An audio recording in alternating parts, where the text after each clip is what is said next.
അധ്യക്ഷയായിട്ട് ആരാധ്യയായ mayor Shrimati Arya Rajendran ഉടനെ എത്തുന്നതാണ്.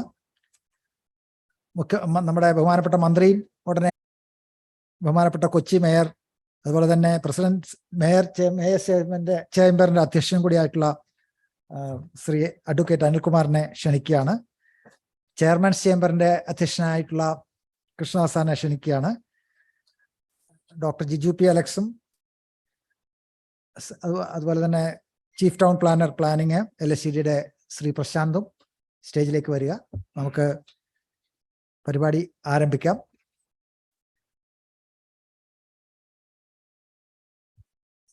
ഈ പരിപാടിയുടെ സ്വാഗതം പറയാനായും ആമുഖ അവതരണം നടത്തുന്നതിനുമായി ബഹുമാനപ്പെട്ട അഡീഷണൽ ചീഫ് സെക്രട്ടറി ശാരദ മാഡത്തെ വേദിയിലേക്ക് ക്ഷണിക്കുകയാണ്.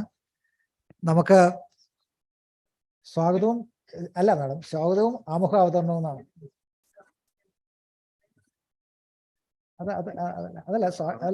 പറഞ്ഞു കഴിഞ്ഞു. ഇതുവഴി നമുക്കിത് ഇംഗ്ലീഷിലും മലയാളത്തിലുമായിട്ടാണ് പോവുക. അപ്പം ഒരു ബൈലിംഗ്വലായിട്ട് ആണ് കാര്യങ്ങൾ പോവുക. Madam please. മാഡം ഈ പരിപാടിയുടെ ആമുഖം അവതരണമാണ്. ഓൺലൈനായിട്ട് കുറച്ച് കഴിഞ്ഞിട്ടേ വരുള്ളൂ. അത് ഇംഗ്ലീഷ് സെഷനായിട്ട് തന്നെ വേറെ ബെസ്റ്റ് ഉണ്ട്. പിന്നെ ആരെങ്കിലും കയറുന്നുണ്ടെങ്കിൽ ഇത് എല്ലാവർക്കും കാണാവുന്നല്ലോ. ഇതാണ് എയറിലാണ്. ഓക്കെ,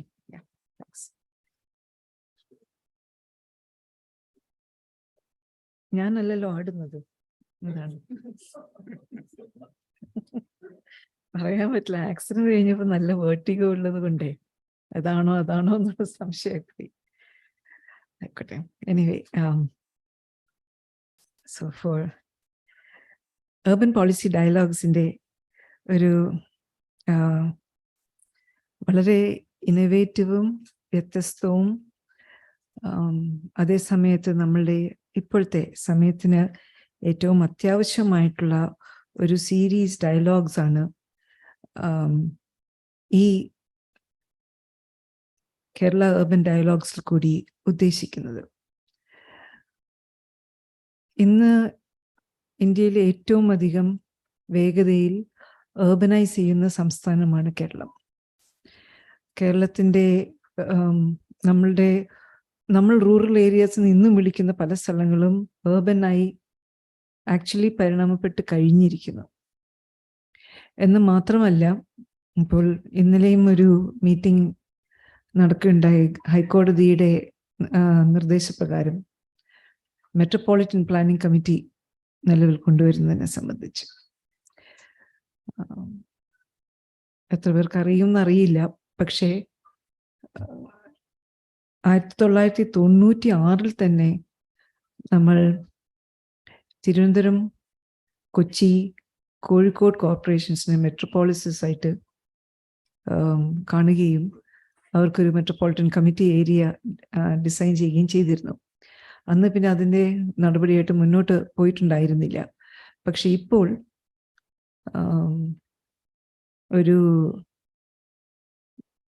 ഹൈക്കോടതിയിലെ കേസ് ഉയർന്നു വന്നപ്പോൾ മെട്രോപൊളിറ്റൻ പ്ലാനിംഗ് കമ്മിറ്റി നമുക്ക് നിർബന്ധമായിട്ടും ഉണ്ടാകേണ്ടതുണ്ട് എന്നുള്ളത് അത് കോൺസ്റ്റിറ്റ്യൂഷണൽ മാൻഡേറ്റ് ആണ് എന്ന് സൂചിപ്പിച്ചപ്പോൾ നമുക്കും അത് ശരിയാണ്.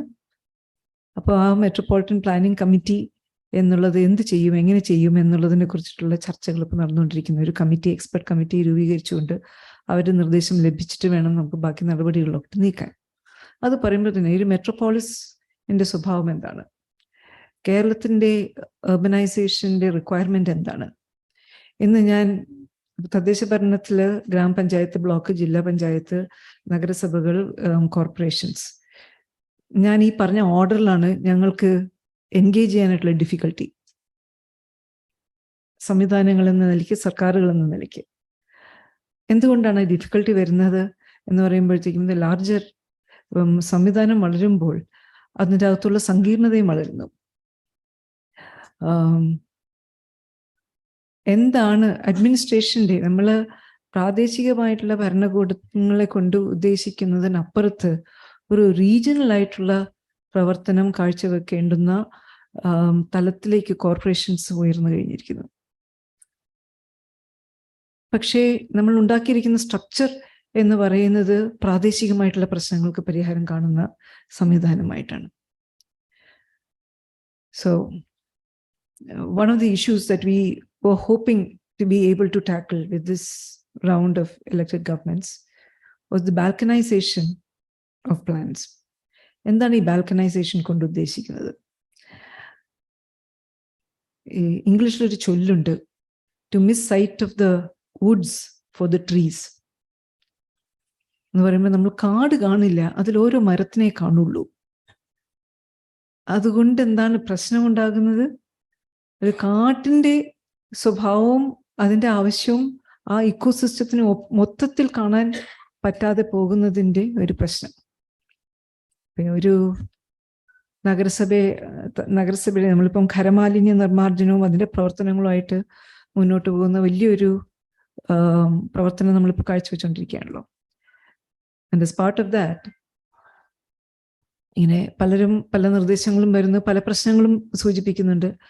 And so somebody came and just mentioning in passing എങ്ങനെ ഇത് ഒരു മൊത്തമായിട്ടുള്ളൊരു സിസ്റ്റമിക് സൊല്യൂഷൻ കണ്ടെത്തുക, അത് പറ്റില്ലല്ലോ. ഓരോ വാർഡിലും നമ്മൾ വിഭജിച്ച് പൈസ കൊടുക്കുകയല്ലേ. അതൊരു യാഥാർത്ഥ്യമാണ്, നമ്മൾ പറയാത്ത യാഥാർത്ഥ്യം. നമ്മുടെ ഉത്തരവുകളിലോ നമ്മുടെ നിയമത്തിലോ റൂൾസിലോ ഒന്നുമില്ലാത്ത ഒരു യാഥാർത്ഥ്യം. ആ കമ്പൾഷന്റെ പുറകെയുള്ള ഈ ഓർമ്മയുള്ള കാലം മുതൽ നമ്മൾ ഇതിനെ പ്രതിരോധിക്കാനായിട്ട് ശ്രമിക്കുന്നുണ്ട്. ഓർമ്മയുള്ള കാലം മുതൽ നമുക്ക് പ്രാദേശികമായിട്ട് അതിനെ പ്രതിരോധിക്കാൻ സാധിക്കുന്നില്ല എന്നുള്ളതും ഒരു വാസ്തവമാണ്. So why is it? And this is what we mean by balkanization, the splintering of the mandate into tiny little wards. ഒരു രീതിയിൽ ഇത് നോക്കുമ്പോഴത്തേക്കും പലരും പറയും, വാർഡ് കൗൺസിലർ, വാർഡ് മെമ്പർ, അവർക്ക് അവരുടെ പ്രദേശത്തിനെ വളർത്തിക്കൊണ്ടുവരിക എന്നുള്ളത് പൊളിറ്റിക്കലി ആവശ്യമാണ്. എനിക്കത് അതിൻ്റെ ഗുഡൻസ് പലപ്പോഴും പിടികിട്ടാൻ കുറച്ച് പ്രയാസമുണ്ട്. കാരണം എന്തൊക്കെ പറഞ്ഞിരുന്നാലും ഒരു ജെൻഡർ ശസ്ത്രക്രിയ ചെയ്തില്ലെങ്കിൽ ആ വാർഡിൽ എന്തായാലും പോയി നിൽക്കാൻ പോകുന്നില്ലല്ലോ നമ്മളാരും തന്നെ. So that ward is not going to be something. So അപ്പം wouldn't it make better sense to be known for developing the entire city or the entire panchayat? അതിൽ കാതലായിട്ടുള്ളൊരു മാറ്റം കൊണ്ടുവരുമ്പോഴത്തേക്കും അതിൻ്റെ ഓണർഷിപ്പ് എടുക്കാൻ പറ്റുന്നതല്ലേ കുറച്ചുകൂടി നല്ലത് എന്ന് പലപ്പോഴും തോന്നിയിട്ടുണ്ട്. പക്ഷേ ഇതിനും ഒരു അർത്ഥമുണ്ട്. There is A meaning behind it. കാരണം കേരളത്തിൻ്റെ വികസന മോഡൽ തന്നെ ഇക്വിറ്റിയുടെ മോഡലാണ്. എല്ലാവർക്കും ഒരുപോലെ തന്നെ, എല്ലാവർക്കും ഒപ്പത്തിനൊപ്പം നിൽക്കാനായി പറ്റുന്ന ഒരു മോഡൽ. അപ്പോൾ ആ ഒരു ആംഗിൾ വെച്ച് നോക്കുമ്പോഴത്തേക്കും ഇറ്റ് മേക്ക് സെൻസ്. നമ്മൾ ഏത് പൊളിറ്റിക്കൽ പാർട്ടി, ഏത് റെപ്രസെൻറ്റേഷൻ ആണ്, എന്ത് സ്വഭാവമാണ് എന്നുള്ളത് നോക്കാതെ ഓരോരുത്തർക്കും അവരുടെ ഒരു ഏരിയയ്ക്ക് വേണ്ടിയുള്ള ഒരു റിസോഴ്സസ് ലഭ്യമാക്കി കൊടുക്കുക എന്ന് പറയുന്നത് ഭയങ്കരമായിട്ടുള്ളൊരു ഇക്വിറ്റി ഉറപ്പാക്കുന്നതിനുള്ള ഒരു സ്റ്റെപ്പ് തന്നെയാണ്. അപ്പോൾ അതുകൊണ്ട് ഇത് തെറ്റാണെന്ന് പൂർണ്ണമായിട്ട് എഴുതി തള്ളാനൊന്നും പറ്റില്ല. ഒറ്റൊരു വിഷയമേ ഉള്ളൂ, മരത്തെയും കാണണം, കാടിനെയും കാണണം, രണ്ടും കാണാനായിട്ട് നമുക്ക് സാധിക്കണം എന്നുള്ളത്. അപ്പോൾ ഒരു ലാർജർ പെർസ്പെക്റ്റീവ് നമുക്ക് കൊണ്ടുവരാനായിട്ട് പറ്റണം എന്നുള്ളത് അത്യാവശ്യം തന്നെയാണ്. ഈ ലാർജർ പെർസ്പെക്റ്റീവ് കൊണ്ടുവരുമ്പോഴാണ് വരുന്നത് നമ്മൾ തിരിച്ചറിയുന്നത് നമ്മുടെ സിസ്റ്റംസിലുണ്ടാകുന്ന കുറവുകൾ, ഗ്യാപ്പുകൾ. നമ്മൾ NGTക്ക് ഇന്ന് ഞാൻ NGTയുടെ ഹിയറിംഗ് കൂടി കഴിഞ്ഞിട്ട് നിൽക്കുകയാണ്. അപ്പോൾ NGTക്ക് നമ്മൾ റിപ്പോർട്ട് കൊടുത്തു, കേരളത്തിലെ എല്ലാ തദ്ദേശഭരണ സ്ഥാപനങ്ങളിലും ഡോർ ടു ഡോർ കളക്ഷൻ ഉണ്ട്. നോൺ ബയോ വേസ്റ്റിൻ്റെ ഡോർ ടു ഡോർ കളക്ഷൻ നമ്മൾ ഉറപ്പാക്കിയിട്ടുണ്ട് എന്ന് നമ്മൾ റിപ്പോർട്ട് കൊടുത്തു. ആ റിപ്പോർട്ട് കൊടുത്തതിൽ തെറ്റുണ്ടോ? തെറ്റില്ല. ഇടമലക്കുടി ഉൾപ്പെടെ ഉള്ള പഞ്ചായത്ത് ഉൾപ്പെടെ നമുക്ക് ഡോർ ടു ഡോർ കളക്ഷനുള്ള സംവിധാനം ഒരുക്കിയിട്ടുണ്ട്. പക്ഷെ ഒരൊറ്റ വ്യത്യാസമേ ഉള്ളൂ. ഇതിപ്പം ഈ മഹാഭാരതത്തിൽ അശ്വത്ഥാമയെ പറ്റി പറഞ്ഞതുപോലെയാണ്. ചിലത് നമ്മൾ സപ്രസ് ചെയ്തത് എന്താണ്? എല്ലാ തദ്ദേശ ഭരണ സ്ഥാപനം 100% LSGസിലും ഡോർ ടു ഡോർ കളക്ഷൻ ഉണ്ട്. പക്ഷെ LSGസിൽ 100% ഡോർ ടു ഡോർ കളക്ഷൻ ഉണ്ട് എന്ന് ഞാനൊരിടത്തും പറഞ്ഞിട്ടില്ല. ആൻഡ് നമ്മളുടെ കണക്കുകളുടെ ഫുൾ പിക്ചർ എടുക്കുമ്പോഴത്തേക്കും കാണുന്നത് വളരെ നന്നായിട്ട് പ്രവർത്തിക്കുന്നു എന്ന് കാണുന്ന സ്ഥലങ്ങളിൽ പോലും 100% 100% ഉണ്ട് എന്ന് അവകാശപ്പെട്ടവരുടെ യൂസർ കളക്ഷന്റെ കണക്കെടുത്ത് നോക്കുമ്പോഴത്തേക്കും നമ്മൾ വലിയൊരു മാറ്റം കാണുന്നുണ്ട്, ഗ്യാപ്പ് കാണുന്നുണ്ട്. സോ സംവിധാനമുണ്ട്, പക്ഷെ സിസ്റ്റം എന്നുള്ള രീതിയിൽ അതൊരു നല്ല ഓയിൽഡ് മെഷീനായിട്ട് പ്രവർത്തിക്കുന്നില്ല എന്നുള്ളത് യാഥാർത്ഥ്യം തന്നെയാണ്. അപ്പൊ തദ്ദേശഭരണ സ്ഥാപനങ്ങൾ ഈ രീതിയിൽ ഉടലെടുത്തിട്ട് കേരളത്തിന്റെ വികസനത്തിന്റെ ഒരു വളരെ പ്രധാനപ്പെട്ട റോള് വഹിച്ചിട്ടുണ്ട്. ഇത് സോഷ്യോ എക്കണോമിക് ഡെവലപ്മെന്റ് എന്ന കോൺസ്റ്റിറ്റ്യൂഷണൽ മാൻഡേറ്റ്, സോഷ്യൽ എക്കണോമിക് ഡെവലപ്മെന്റിന്റെ പ്ലാൻസിൽ കൂടി ഭയങ്കരമായിട്ടുള്ളൊരു മാറ്റം കൊണ്ടുവന്നിട്ടുണ്ട്, സത്യമാണ്. പക്ഷേ ബേസിക് സർവീസസ്, കോർ റെസ്പോൺസിബിലിറ്റി എന്നുള്ളത് നടപ്പിലാക്കുന്നത് അതുപോലെ നമുക്ക് ഉറപ്പാക്കാനായിട്ട് സാധിച്ചിട്ടുണ്ടോ എന്ന് ചോദിച്ചാൽ ഇല്ല. And there has to be systems within the local government which are able to look at developmental mandates and requirements as well as basic mandates such as services including waste management, water management, providing good traffic environment, providing fresh air, green spaces, protecting heritage, developing the financial capability of the city. And we had this very interesting comment which was made during the process of a consultation that was held, that was anchored by the GCDA, Ernakulam in Kochi.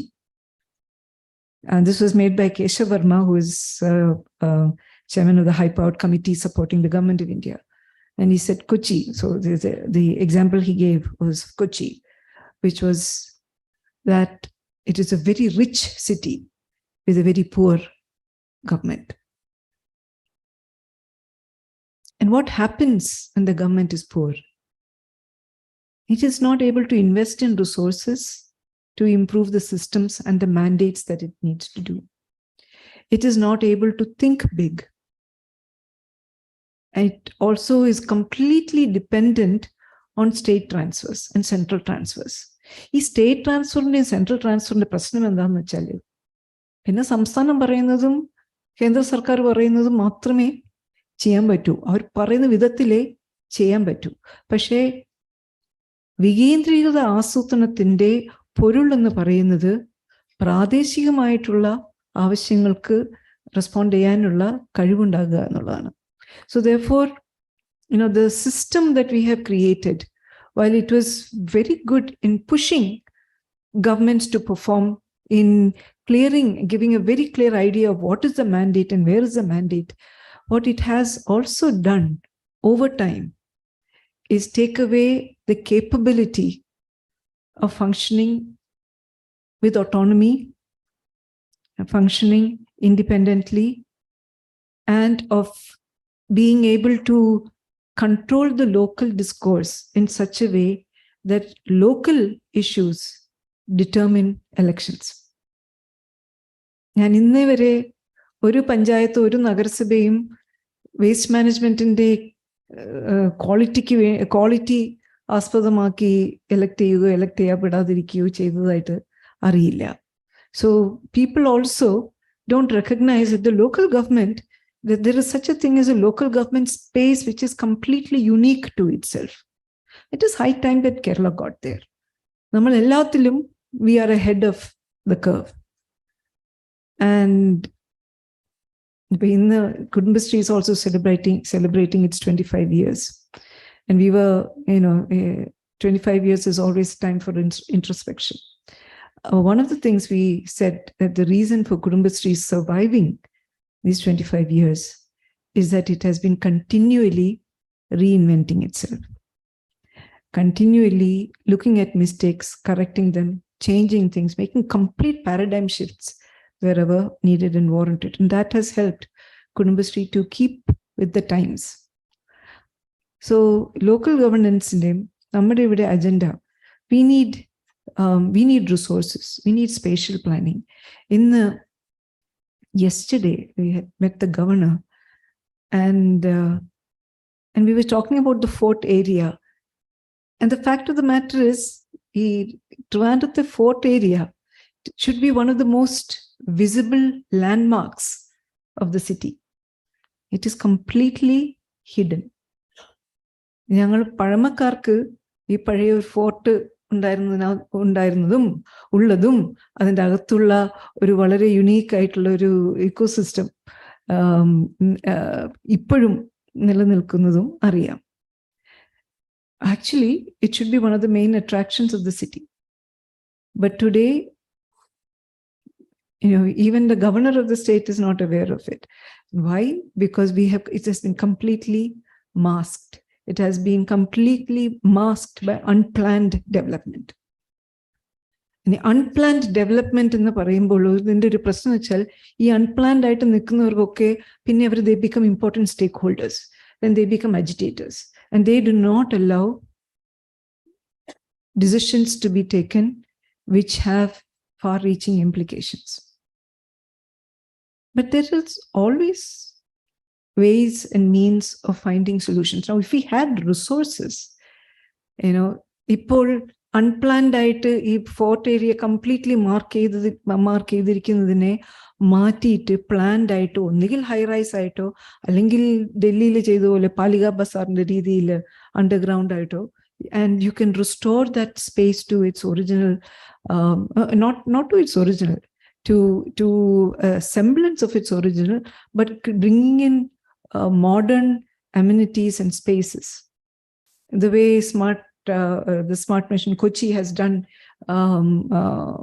for the coastal area, stretching. And there are possibilities there.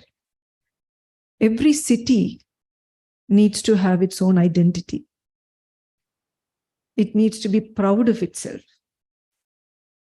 And that pride comes from the way the city grows, from the way the city protects its green spaces, the unique flavor of cultural ethos that it brings into its landmarks, it brings it into its planning. We need to be able to claim that. And our urban policy dialogue perhaps should be able to help us set that tone. Find a way of claiming the aesthetics of the city, claiming the resources of the city, supporting the development of the city.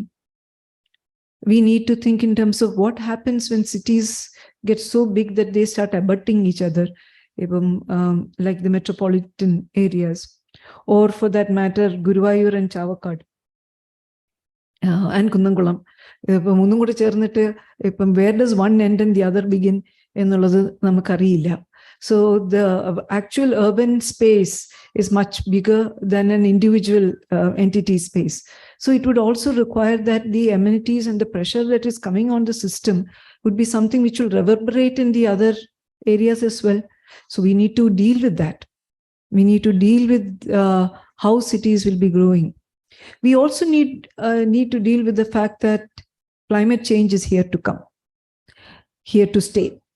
നമുക്ക് disasters ഉണ്ടാകും. നമ്മൾ കണ്ടിട്ടുള്ള ആ വലിയ ദുരന്തത്തിൻ്റെ സ്വഭാവമുള്ള ദുരന്തങ്ങൾ ഇനിയും വരും. ആ ദുരന്തങ്ങളെ കൈകാര്യം ചെയ്യാനും പ്രതിരോധിക്കാനുമുള്ള ശേഷിയുള്ള സ്ഥാപനങ്ങളായിട്ട് തദ്ദേശഭരണ സ്ഥാപനങ്ങൾ മാറേണ്ടതുണ്ട്. 2018 മുൻപും ശേഷവും ഉണ്ടായ ഒരു വലിയ വ്യത്യാസം എന്ന് പറയുന്നത് 18 മുൻപ് തദ്ദേശഭരണ സ്ഥാപനങ്ങളും ഡിസാസ്റ്റർ മാനേജ്മെന്റുമായിട്ട് വലിയ ബന്ധമുള്ളതായിട്ട് ആരും പറഞ്ഞിരുന്നില്ല. However, today it is taken for granted that perhaps the greatest responsibility, the greatest capability of response is vested in the local. As local responder എന്ന് മാത്രമല്ല, പെട്ടെന്ന് നമ്മൾ തിരിച്ചറിയുന്ന കാര്യം, റീഹാബിലിറ്റേഷൻ മുതൽ മിറ്റിഗേഷൻ വരെയുള്ള ഇടപെടൽ ചെയ്യാൻ കഴിവുള്ള ഏക സംവിധാനം എന്ന് പറയുന്നത് തദ്ദേശഭരണ സ്ഥാപനമാണ്. So then the local government becomes central to the disaster effort. The local government is also central to the climate resilience effort. ഇന്ന് കാർബൺ ന്യൂട്രൽ ആയിട്ട് മാറാനായിട്ട് തദ്ദേശഭരണ സ്ഥാപനങ്ങൾ പുഷ് ചെയ്യുമ്പോൾ what we are basically saying is that We cannot wait for states and governments and international communities to take decisions, because it is our lives and our futures that are at stake. അതുകൊണ്ട് തന്നെ climate ചേഞ്ചിനെ adapt ചെയ്യാൻ പറ്റുന്ന വിധത്തിൽ, അത് ലൈവ്ലിഹുഡിൽ കൊണ്ടുവരുന്ന മാറ്റങ്ങളായിരിക്കാം, നമ്മുടെ vulnerable കമ്മ്യൂണിറ്റീസിന്റെ പ്രൊട്ടക്ഷനിലും കൊണ്ടുവരുന്ന മാറ്റമായിരിക്കാം, നമ്മുടെ ഇൻഫ്രാസ്ട്രക്ചറിനെ resilient ആക്കുന്നതിന്റെ കാര്യങ്ങളായിരിക്കാം. That we will create such infrastructure that will not be destroyed by disasters, that we will do planning in such a way that residential areas will be protected from disasters. ഇതൊരു വലിയ അജണ്ടയാണ്. Urbanization, urban governance എന്ന് പറയുന്നത് ഒരു വലിയൊരു അജണ്ടയാണ്. ഇന്ന് രാവിലെ ഒരു പുസ്തകം കിട്ടി of how Vadodara municipality raised its bonds, municipal bonds. And Kozhikode നഗരം വളരെ നേരത്തെ ചെയ്തതാണ്, പക്ഷെ ആ പാഠങ്ങളൊക്കെ നമ്മൾ മറന്നു. ഇനിയിപ്പോൾ തിരിച്ചു പിടിക്കണം അത്. We need to be able to do that. We need to be able to, there are climate bonds which are, climate funds which are available there for the asking. And Kerala, all said and done, is ഒരു ക്ലൈമറ്റിന്റെ ആംഗിളിൽ നിന്ന് വളരെ fragile ആയിട്ടുള്ള state ആണ്. It is already close to 70 to 80% urbanized. അപ്പോൾ ആ ഒരു urbanization compounded with the challenges of climate can be quite frightening. The nature of Kerala has been that when these kind of challenges come up, we have the social capital of Kerala, which is both within the state and outside the state, and then it reverberates and catches hold of multiple institutions and multiple expertise, sectoral expertise, and we bring them all together into one template, and we are able to argue out and figure out the best model that would work for us. That is what the Kerala policy urban dialogues is about. It is about figuring out what will be the way going forward. The state of Kerala has committed to creating a state urban policy. High time that we did that. And the urban dialogues are going to be something which is going to inform this policy. And I will take something out of that last meeting in which the GCDA chairman also had made a mention of how the Kerala model is a model of growth with equity. So we create infrastructure. Is it equitable? Is it equally accessible to all? We create digital spaces, but are they again accessible to all communities? Keralathinte സാമൂഹ്യ സംഘടന സംവിധാനമായിട്ടുള്ള Kudumbashree and similar സ്പേസസും കമ്മ്യൂണിറ്റീസിനെയും ഒരുമിപ്പിച്ചുകൊണ്ട് അവരെ വിശ്വാസത്തിലെടുത്തുകൊണ്ട് ഒരു വികസന മാതൃക, നമ്മൾ ഉണ്ടാക്കിയിരിക്കുന്ന വികസന മാതൃകയെ പരിശോധിക്കുമ്പോൾ, അത് പുനരാവിഷ്കരിക്കുമ്പോൾ എന്തായിരിക്കും, എങ്ങനെയായിരിക്കും അത് കൊണ്ടുവരിക എന്നുള്ളത് കണ്ടെത്തുന്നതിനുള്ള അന്വേഷണമാണ് ഈ the urban policy dialogues. So I think I will stop here and wish this. And of course, there is this entire structure of how it is to be done, who are the institutions that we will be engaging with, which would be the various kinds, areas in which from housing to social development to infrastructure to finances to systems, എല്ലാം നമ്മൾ ചർച്ച ചെയ്യുന്നുണ്ട്. We are talking about and futuristic models. ഇതെല്ലാം തന്നെ we are bringing into the space of this dialogue. So there will be a little bit in it for everyone, for every kind of interest. May I stop by wishing this venture by KILA great success, and hope that it will contribute a great deal to help us finalize the urban policy. Thank you.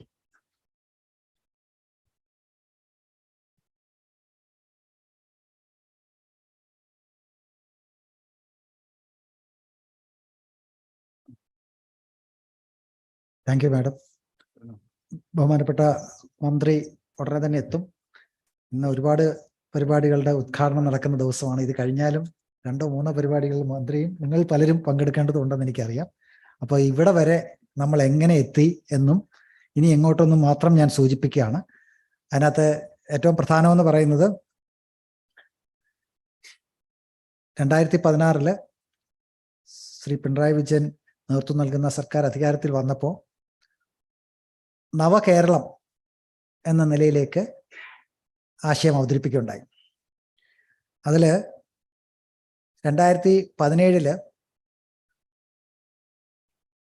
13ാം പഞ്ചവത്സര പദ്ധതി, തദ്ദേശ ഭരണ സ്ഥാപനങ്ങൾ നേതൃത്വമുള്ള 13ാം പഞ്ചവത്സര പദ്ധതി നവകേരളത്തിനായി ജനകീയാസൂത്രണം എന്ന നിലയിൽ ആരംഭിക്കുന്നത് തേക്കിൻകാട് മൈതാനത്ത് വെച്ച്, തൃശ്ശൂർ തേക്കിൻകാട് മൈതാനത്ത് വെച്ച് നടന്ന നിങ്ങളുടെ സമ്മേളനത്തിലാണ്. ആ സമ്മേളനത്തിൽ 2-3 കാര്യങ്ങൾ വളരെ വ്യക്തമായി പറഞ്ഞു. നവകേരളത്തിന്റെ കാര്യം പറയുമ്പോൾ തന്നെ വളരെ വ്യക്തമായി പറഞ്ഞു. ഇതുവരെയുള്ള നേട്ടങ്ങൾ സ്ഥിരപ്പെടുത്തുമ്പോൾ തന്നെ ഒരുപാട് ന്യൂനതകളുണ്ട്, പുതിയ പ്രതീക്ഷകളും ആവശ്യങ്ങളുമുണ്ട്. അത് നേടുന്നതിനാണ്, അതിലേക്കാണ് നവകേരളം പോകുന്നത്. അതിൽ ചില കാര്യങ്ങൾ വളരെ കൃത്യമായി പറഞ്ഞതിൽ ഒന്ന് നഗരങ്ങളുടെ കാര്യമാണ്. പ്രത്യേകിച്ചും ജനകീയാസൂത്രണം ആരംഭിക്കുമ്പോൾ മുതൽ തന്നെ നഗരങ്ങളെ പഞ്ചായത്തുകളായിട്ട്, ഗ്രാമങ്ങളായിട്ടാണ് നമ്മളെല്ലാം കരുതിയിരുന്നത്. അത് മാർഗനിർദ്ദേശങ്ങളിലാകട്ടെ, പരിശീലനങ്ങളിലാകട്ടെ, മറ്റ് ചർച്ചകളിലാകട്ടെ, നഗരങ്ങളൊക്കെ തന്നെയും അന്ന് നമ്മളുടെ ഒരു പറച്ചിൽ തന്നെ കേരളത്തിൽ ഗ്രാമങ്ങളും നഗരങ്ങളും തമ്മിൽ വലിയ വ്യത്യാസമൊന്നുമില്ല, അതുകൊണ്ട് രണ്ടും ഒരുപോലെയാണ്, അതിന് കണ്ടിന്യൂമാണ്. പക്ഷേ ആരുടെ കൂടെ നമ്മൾ നിൽക്കുന്നത് വെച്ച് കഴിഞ്ഞാൽ ഗ്രാമങ്ങൾ ആണ് എന്നുള്ള രീതിയിലാണ് നിന്നത്. പക്ഷേ ശ്രദ്ധിക്കപ്പെടാതെ പോയ ഒരു കാര്യം എന്ന് വെച്ചാൽ ഇന്ന് ഗ്രാമങ്ങളടക്കം നഗരവൽക്കരിക്കപ്പെടുന്ന കാലമായിരുന്നു എന്നുള്ളതാണ്. ആ തെറ്റുതിരുത്തലാണ് നവകേരളത്തിനായ ജനകീയാസൂത്രണത്തിൽ അന്ന് പ്രഖ്യാപിച്ചത്. നഗരങ്ങളെ നഗരങ്ങളായി തന്നെ കാണണം, ഗ്രാമങ്ങളെ നഗരവൽക്കരിക്കപ്പെടുന്ന ഗ്രാമങ്ങളായി കാണണം. 2035 കൊണ്ട് ഏതാണ്ട് 92.5% കേരളം നഗര സ്വഭാവത്തിലേക്ക് മാറുന്നൊക്കെയാണ് കണക്കുകൾ പറഞ്ഞത്. അതിന് മുമ്പ് ആകുമോ എന്നുള്ളതിനെ കുറിച്ച് മാത്രമേ ഇപ്പോൾ സംശയമുള്ളൂ. എന്തായാലും ശരി, ഈ കാഴ്ചപ്പാടോടുകൂടി ഒരുപാട് മാറ്റങ്ങൾ വന്നു. അതിലേറ്റവും പ്രധാനപ്പെട്ട മാറ്റം എന്ന് പറയുന്നത്, നിങ്ങൾ ചിലരൊക്കെ മുമ്പും ജനപ്രതിനിധികളായിട്ട് പറയുകയാണ്, നമ്മളുടെ തദ്ദേശ ഭരണ സ്ഥാപനങ്ങളുടെ ആസൂത്രണ മാർഗനിർദ്ദേശങ്ങളിൽ അതുവരെയും ഗ്രാമപഞ്ചായത്തുകളുടെയും ബ്ലോക്ക് പഞ്ചായത്തുകളുടെയും ജില്ലാ പഞ്ചായത്തുകളുടെയും നഗരങ്ങളുടെയും കൂടിച്ചേർത്തുകൊണ്ടുള്ള ഒറ്റ മാർഗനിർദ്ദേശമായിരുന്നെങ്കിൽ 13ാം പഞ്ചവത്സര പദ്ധതിയിലാണ് അത് വ്യത്യസ്തമായി പ്രത്യേകമായിട്ടുള്ള മാർഗനിർദ്ദേശങ്ങളിലേക്കായിട്ട് മാറി തുടങ്ങിയത്. അപ്പോൾ അതാണ് ഏറ്റവും വലിയ വ്യത്യാസം എന്ന ആ ചുവട്. എന്ന് മാത്രമല്ല, 13ാം പഞ്ചവത്സര പദ്ധതിയിലും പിന്നീട് 14ാം പഞ്ചവത്സര പദ്ധതിയിലും അർബൻ ഡെവലപ്മെന്റ് സംബന്ധിച്ചിട്ടുള്ള വർക്കിംഗ് ഗ്രൂപ്പ്, അത് പ്രത്യേകിച്ച് ഈ തവണ നടന്ന വർക്കിംഗ് ഗ്രൂപ്പിന്റെ പ്രവർത്തനങ്ങൾ വളരെ വ്യക്തമായിട്ടുള്ള ചില നിർദ്ദേശങ്ങൾ മുമ്പോട്ട് വെക്കുകയും ചെയ്തിട്ടുണ്ട്. അതിനടിസ്ഥാനത്തുള്ള കുറേയധികം പരിപാടികളാണ് അവസരം. ഇതൊക്കെ ഞാൻ ഈ പറഞ്ഞൊക്കെ ഇത് അതിൻ്റെയൊക്കെ തുടർച്ചയാണ് ഈ അർബൻ ഡയലോഗ് എന്ന് പറയാനാണ്. അല്ലാതെ ഒരു ദിവസം പെട്ടെന്ന് നമ്മളിത് ചെയ്യുകയല്ല. എന്ന് മാത്രമല്ല, അതിൻ്റെ ചെറിയ വ്യത്യാസങ്ങൾ കിലയിലും ഉണ്ടായി എന്നുകൂടിയാണ് ഞാൻ പറയുക. അല്ല, ഏറ്റവും പ്രധാനമെന്ന് പറയുന്നത്, അതുവരെയും ഗ്രാമങ്ങളെപ്പോലെ തന്നെ നഗരങ്ങളെ കാണുന്നതിൻ്റെതായ പരിശീലനങ്ങളുമായിരുന്നു ഉണ്ടായിരുന്നത്. അതുകൊണ്ട് തന്നെ പരിശീലന മൊഡ്യൂളുകളും പരിശീലകരും ഗ്രാമപഞ്ചായത്തുകളെയും മറ്റ് പഞ്ചായത്തുകളെയും കരുതുന്നത് പോലെ തന്നെയാണ് കരുതിയിരുന്നെങ്കിൽ അതിനൊരു മാറ്റമാണ് ആദ്യമുണ്ടായത്. അതോടൊപ്പം തന്നെയാണ് കിലയിൽ ഒരു നഗര കേന്ദ്രം എന്ന നിലയിൽ, നഗര പഠന കേന്ദ്രം എന്ന നിലയിൽ സെന്റർ ഫോർ അർബൻ സ്റ്റഡീസ് എന്ന നിലയിലുള്ള കേന്ദ്രത്തെ ശക്തിപ്പെടുത്താനായിട്ട് തീരുമാനിക്കുകയും അന്ന് തന്നെ 2017 തന്നെ അതിനാവശ്യമായ നിലപാടുകൾ എടുക്കുകയും അതിൻ്റെയൊക്കെ തന്നെയും റിപ്പോർട്ടുകളുടെ അടിസ്ഥാനത്തിൽ, എക്സ്പേർട്സിനെ വെച്ചിട്ടുള്ള റിപ്പോർട്ടിന്റെ അടിസ്ഥാനത്തിലാണ് നഗരപഠന കേന്ദ്രം ശക്തിപ്പെടുത്തുന്നതിന്റെ ഭാഗമായിട്ട് അതിനനുസൃതമായിട്ടുള്ള എക്സ്പേർട്ടുകളെ നിയോഗിക്കുന്ന രീതിയിലേക്കും വന്നിട്ടുള്ളത്. അവരെല്ലാം വന്നപ്പോൾ ഡോക്ടർ അജിത്തും ഡോക്ടർ രാജേഷും അടക്കമുള്ള ആളുകളൊക്കെ തന്നെയും അതിന്റെ ഭാഗമായിട്ടാണ് വന്നിട്ടുള്ളത്. അതിന്റെ വ്യത്യാസങ്ങളാണ് പിന്നീട് നമ്മൾ കിലയിൽ കണ്ടിട്ടുള്ളത്.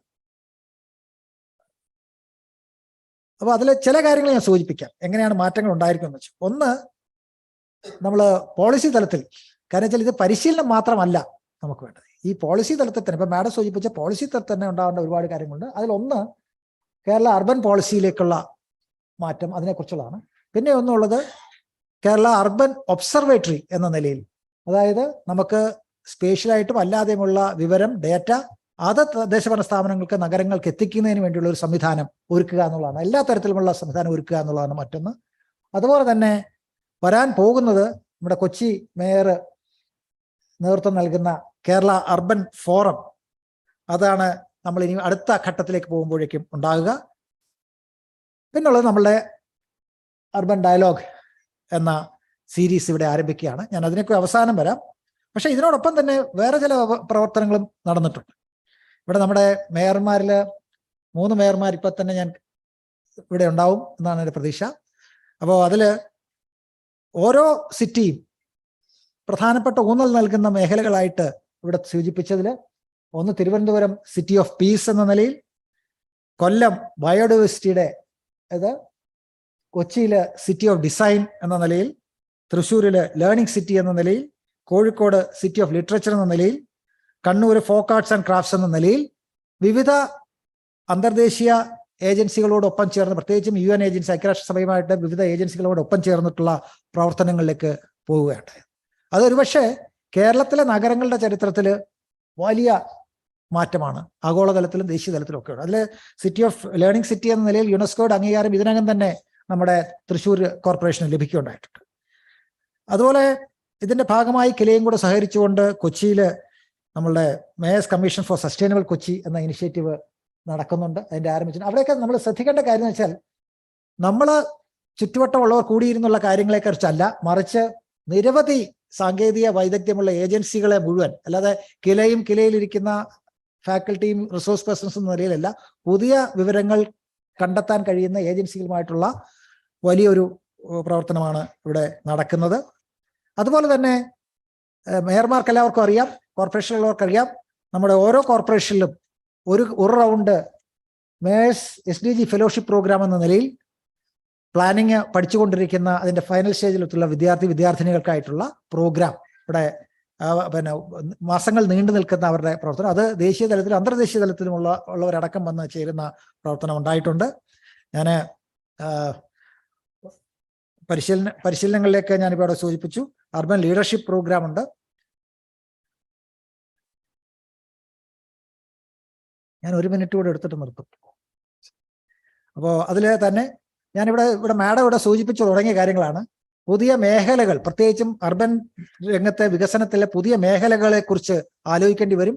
അവിടെയാണ് ഡിസൈൻ തിങ്കിങ്ങിനെ കുറിച്ച് വരിക, കാലാവസ്ഥ വ്യതിയാനത്തിനെ കുറിച്ച് ആലോചിക്കുക, പൊതു ഇടങ്ങൾ, പബ്ലിക് സ്പേസുകളെല്ലാം തന്നെ ഡിസൈൻ ചെയ്യുന്നതിൻ്റെ കാര്യത്തിൽ, കളികളും സ്പോർട്സും അതൊക്കെ തന്നെ വരിക, spatial planning, digital planning, physical health. ഇവിടെ എന്താ പറയുക, നഗരങ്ങളുടെ സാമ്പത്തിക സ്ഥിതി സംബന്ധിച്ചുള്ളത് ഇപ്പോഴൊക്കെ നമ്മൾ കണക്ക് കൂട്ടിയെടുക്കുന്നതല്ല, ശരിക്കുള്ള സാമ്പത്തികമായിട്ടുള്ള കാര്യങ്ങൾ എങ്ങനെ ഇടപെടാൻ കഴിയും. അവിടെയാണ് ഈ സൂചിപ്പിച്ചത്, നാട്ടിൽ പണമുണ്ട് പക്ഷേ നഗരസഭയിൽ പണമില്ല എന്ന നിലയിൽ പറഞ്ഞത്.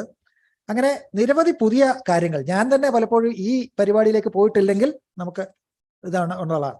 അതുകൊണ്ട് നിരവധി സ്ഥാപനങ്ങളുമായിട്ട് നമ്മൾ MOU ഒപ്പിട്ടിട്ടുണ്ട്. ആ സ്ഥാപനങ്ങളെല്ലാം തന്നെ നമ്മളുടെ നഗരങ്ങളെ സഹായിക്കുന്ന രീതിയിലാണ് നമ്മൾ കാണുന്നത്. അതിന്റെ ഭാഗമായിട്ടാണ് ഈ ചർച്ച തുടങ്ങുന്നത്. ഇത് എല്ലാ മാസവും ഒരു ചർച്ച വിവിധ ഏജൻസികളുടെ നേതൃത്വത്തിൽ നടക്കുന്ന ചർച്ചയായിരിക്കും. കേരളത്തിന്റെ നഗരവികസനത്തിന് ആവശ്യമായ വിജ്ഞാനം പകർന്നു നൽകുന്ന ഓരോ വിഷയമേഖലയുള്ള ചർച്ചകൾക്കാണ് ഇന്നിവിടെ തുടക്കം കുറിക്കുന്നത്. പങ്കെടുത്ത എല്ലാവർക്കും നന്ദി രേഖപ്പെടുത്തിക്കൊണ്ട് നമുക്ക് ഉദ്ഘാടന പരിപാടിയിലേക്ക് കടക്കാം. ബഹുമാനപ്പെട്ട മന്ത്രിയെ ഉദ്ഘാടനം നടത്തുന്നതിനായി ക്ഷണിക്കുക.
വേദിയിലുള്ള പ്രിയപ്പെട്ട അധ്യക്ഷൻ ഡോക്ടർ ജോയ് എളമൻ,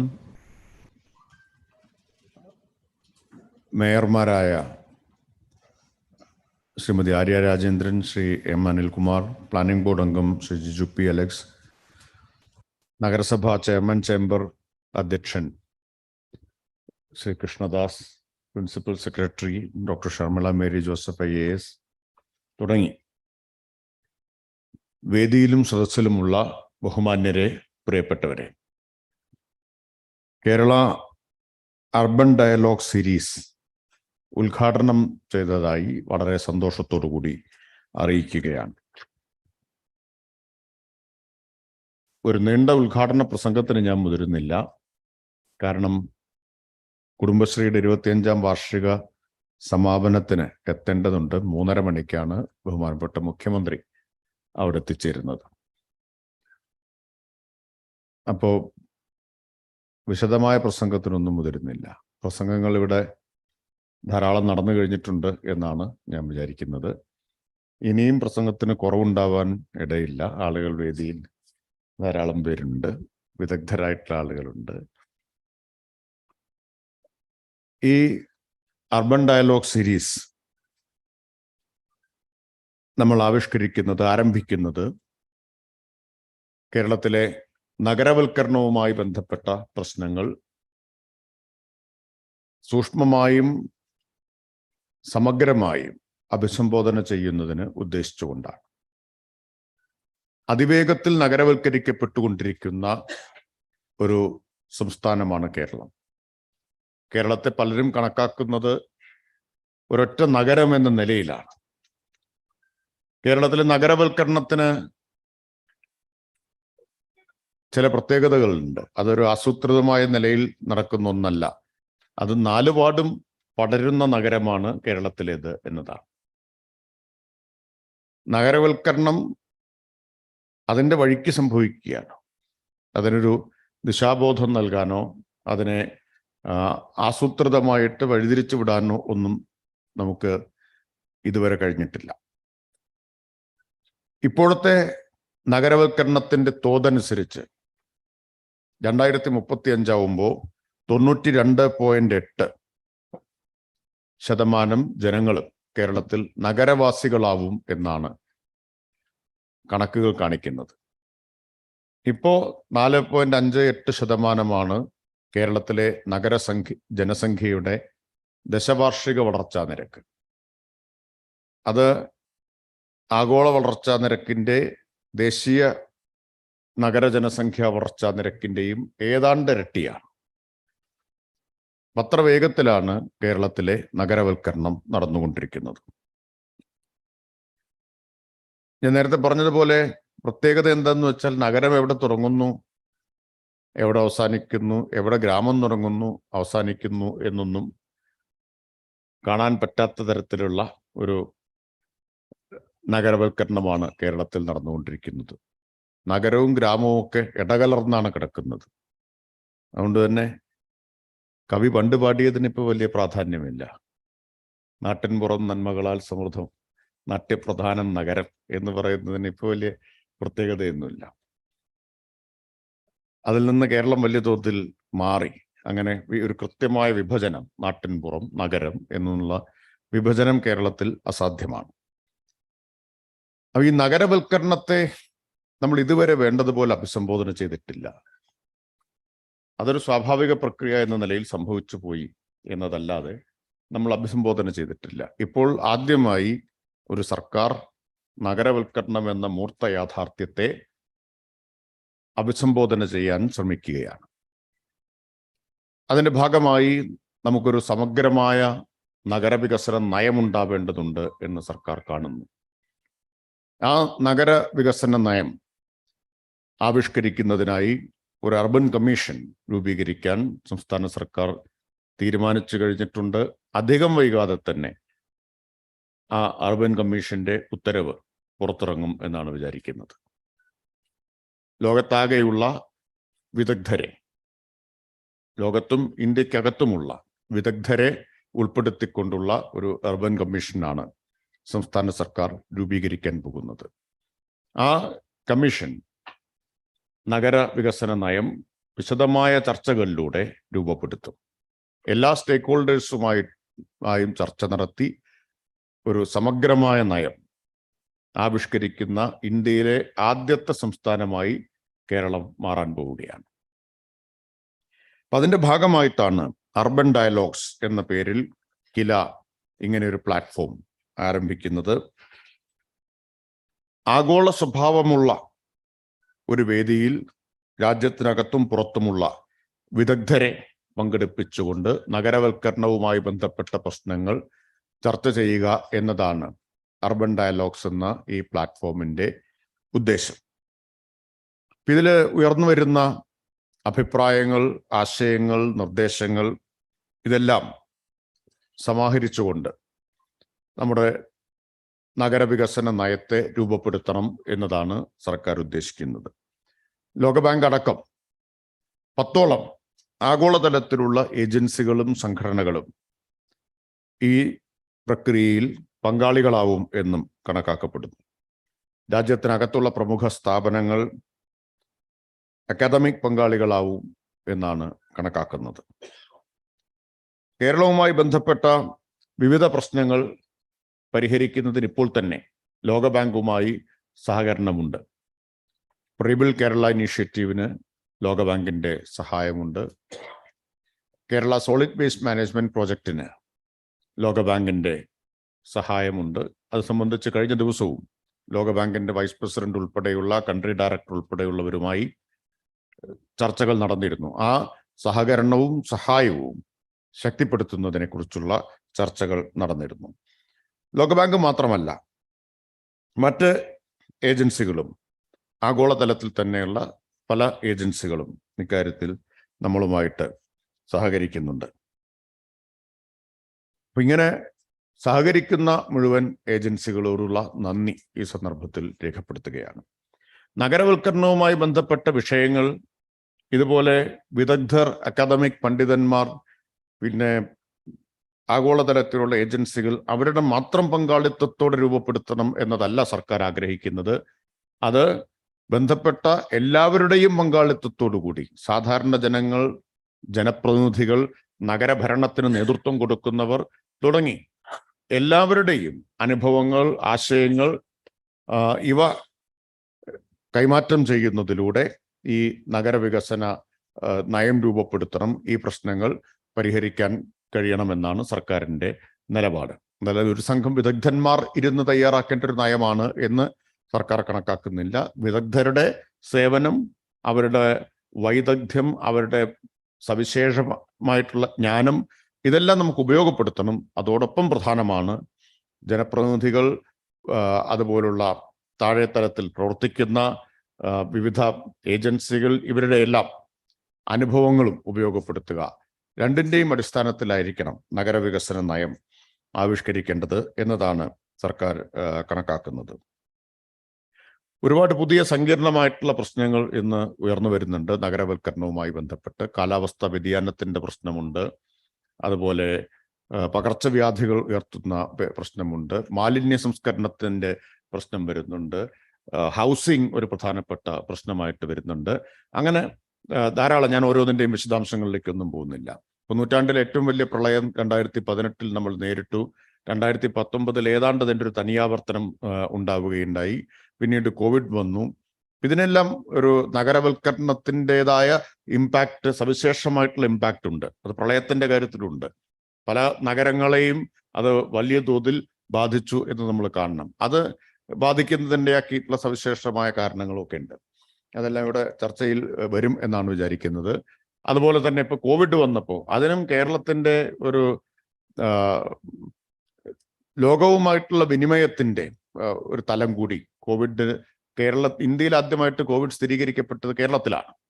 അപ്പോൾ ആ ഒരു പ്രത്യേകത നമ്മൾ കാണണം. ഇപ്പോൾ ആഗോള തലത്തിൽ വിപുലമായ ബന്ധങ്ങളുള്ളൊരു സമൂഹമാണ് കേരള സമൂഹം എന്നതും ഒരു പ്രധാനപ്പെട്ട ഒരു നമ്മൾ ഗൗരവത്തിൽ കണക്കിലെടുക്കേണ്ട ഒരു വിഷയമാണ് ഈ പ്രശ്നങ്ങളെല്ലാം ചർച്ച ചെയ്യുന്ന സമയത്ത്. ഇപ്പോൾ മൃഗങ്ങളിൽ നിന്ന് മനുഷ്യരിലേക്ക് പകരുന്ന രോഗങ്ങളുടെ കാര്യത്തിൽ 16 ഹോട്ട്സ്പോട്ടുകളിൽ ഒന്നായിട്ടാണ് കേരളത്തെ കണക്കാക്കുന്നത്, അതിൻ്റെ ഈ പകർച്ചയുടെ തോതിൻ്റെ അടിസ്ഥാനത്തിൽ. അപ്പോൾ ഇത്തരം പ്രശ്നങ്ങളെല്ലാം നമ്മൾ കണക്കിലെടുക്കേണ്ടതുണ്ട്. ഇതുമായി ബന്ധപ്പെട്ട കാലാവസ്ഥാ വ്യതിയാനം, അതുപോലെ മാലിന്യ സംസ്കരണം ഒരു പ്രധാന വെല്ലുവിളിയാണ്. ഇപ്പോൾ നമ്മൾ വലിയ തോതിലുള്ള ഊന്നൽ അതിന് കൊടുത്തുകൊണ്ടിരിക്കുകയാണ്. ഇതിനെല്ലാം, ഈ പ്രശ്നങ്ങളെല്ലാം കൈകാര്യം ചെയ്യുന്നതിന് ഏറ്റവും പ്രധാനപ്പെട്ട കാര്യം ശരിയായ ഡേറ്റ ലഭിക്കുക എന്നതാണ്. വിവരവ്യൂഹത്തിൻ്റെ, ഡേറ്റയുടെ ലഭ്യത, അതിൻ്റെ ക്വാളിറ്റി, അതിൻ്റെ വിശകലനം, ഇതെല്ലാം പ്രധാനമാണ്. അപ്പം അതിനുള്ള സംവിധാനങ്ങളും സൗകര്യവുമെല്ലാം നമുക്കുണ്ടാവണം. അപ്പം അങ്ങനെ ഒരു ആധുനിക കേരളത്തെ, നവകേരളത്തെ കെട്ടിപ്പടുക്കുന്നതിൽ നഗരവൽക്കരണത്തെ ശരിയായിട്ട് അഭിസംബോധന ചെയ്യാൻ കഴിയുക എന്നത് പ്രധാനമാണ്. അതിനുള്ള സംവിധാനങ്ങൾ, സൗകര്യങ്ങൾ, സന്നാഹങ്ങൾ ഇതെല്ലാം ഒരുക്കുക എന്നതും പ്രധാനമാണ്. കൂടുതൽ വിശദാംശങ്ങളിലേക്ക് ഈ വൈകിയ സന്ദർഭത്തിൽ ഞാൻ കടക്കാൻ ഉദ്ദേശിക്കുന്നില്ല. അത്തരം പ്രശ്നങ്ങളെക്കുറിച്ചെല്ലാമുള്ള സമഗ്രമായ, സർവതല സ്പർശിയായ ഒരു ചർച്ച ഈ അർബൻ ഡയലോഗ് സീരീസിന്റെ ഭാഗമായിട്ട് നടക്കും എന്ന് ഞാൻ പ്രതീക്ഷിക്കുന്നു. ഇങ്ങനെ ഒരു ആഗോള സ്വഭാവമുള്ള വേദിയിൽ ലോകമാകെയുള്ള വിദഗ്ധരുടെ കൂടി പങ്കാളിത്തത്തോടുകൂടി ഇത്തരമൊരു സംവാദ മണ്ഡലം രൂപപ്പെടുത്തിയ കിലയെ ഞാൻ ഈ സന്ദർഭത്തിൽ പ്രത്യേകമായി അഭിനന്ദിക്കുകയാണ്. കില നമുക്കെല്ലാവർക്കും വളരെ അഭിമാനം നൽകുന്ന നിലയിൽ വളർന്നു കഴിഞ്ഞിട്ടുള്ള സ്ഥാപനമാണ്. ഒരു പ്രധാനപ്പെട്ട ചുവടുവെപ്പ് കൂടി, ഒരു സംഭാവന കൂടി കില നടത്തിയിരിക്കുകയാണ് ഈ അർബൻ ഡയലോഗ് സീരീസിലൂടെ. കിലയെ പ്രത്യേകം അഭിനന്ദിച്ചുകൊണ്ട് ഞാൻ എൻ്റെ വാക്കുകൾ നിർത്തുന്നു. എല്ലാവർക്കും അഭിവാദ്യങ്ങൾ. നമുക്ക് രണ്ട് ലോഗോ കൂടെ പ്രകാശിച്ചിട്ട് നമുക്ക് പോവാം. ഒന്ന് അർബൻ ഡയലോഗിന്റെ തന്നെ ലോഗോ ആണ്.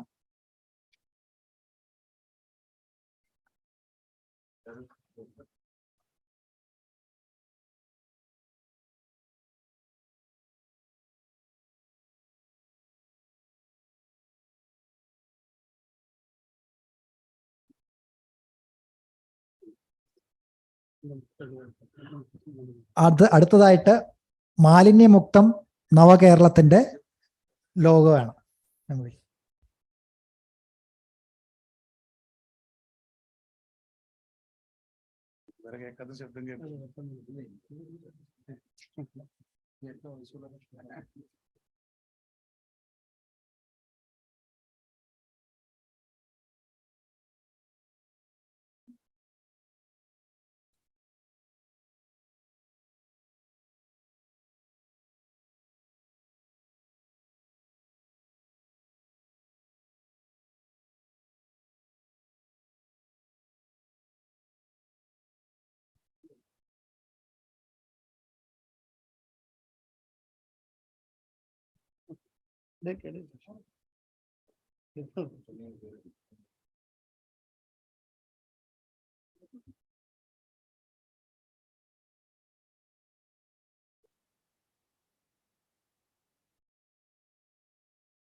നമുക്ക് അടുത്തതായിട്ട് സംസാരിക്കാനായിട്ട്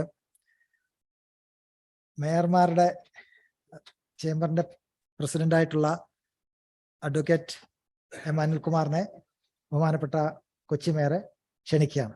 ഈ പരിപാടിയുടെ ഇന്നത്തെ യോഗത്തിന് വേണ്ടി മാത്രമല്ല, ഞങ്ങൾ ഈ കില ഏറ്റെടുത്ത നഗര വികസന മേഖലയിലെ പ്രവർത്തനങ്ങളിൽ ആദ്യം മുതൽ തന്നെ ഞങ്ങളോടൊപ്പമുള്ള ആളാണ്. അങ്ങനെ ഇവിടെ ഒരു പ്രത്യേക പദവി കൂടി ഞങ്ങൾ കാണുന്നുണ്ട്. ശരി. വേദിയിലുള്ള ബഹുമാന്യരെ, ഡോക്ടർ ജിജു പി അലക്സും സംസാരിക്കുമെന്ന് കരുതുന്നു. സഹോദരി സഹോദരന്മാരെ, ഞാൻ ദീർഘമായി സംസാരിക്കുന്നില്ല. കാരണം ബഹുമാന്യായ additional chief secretary Shrimati Sharada മുരളീധരനും അതുപോലെ തന്നെ ബഹുമാന്യനായ നമ്മുടെ മന്ത്രി ശ്രീ എം പി രാജേഷും ഈ ഇങ്ങനൊരു പരിപാടിയുടെ കേരള അർബൻ ഡയലോഗ്സിന്റെ പ്രാധാന്യത്തെ സംബന്ധിച്ച് ഇവിടെ പരാമർശിച്ചു കഴിഞ്ഞു.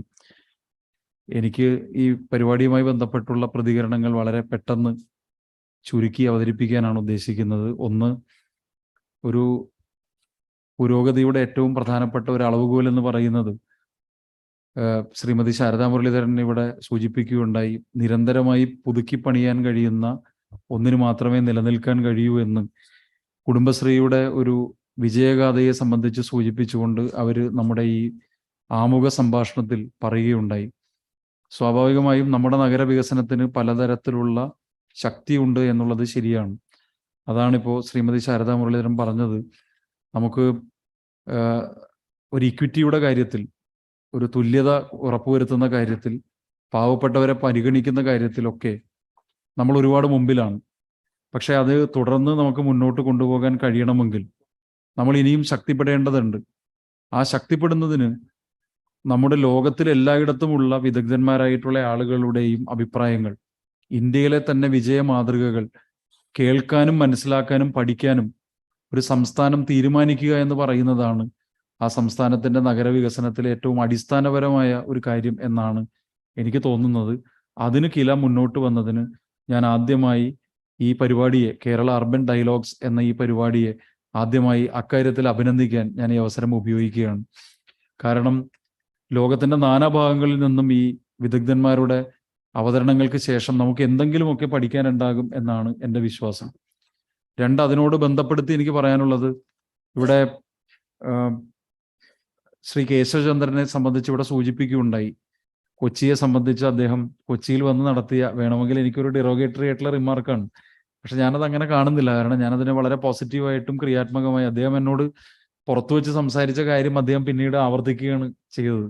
അപ്പം അദ്ദേഹം പറഞ്ഞൊരു കാര്യമുണ്ട്, A rich city with a very poor municipal corporation. അപ്പം എൻ്റെ അടുത്ത് നമ്മുടെ സാമ്പത്തിക സ്ഥിതിയൊക്കെ ചോദിച്ചിട്ടാണ് അദ്ദേഹം ഇത് ആവർത്തിച്ചത്.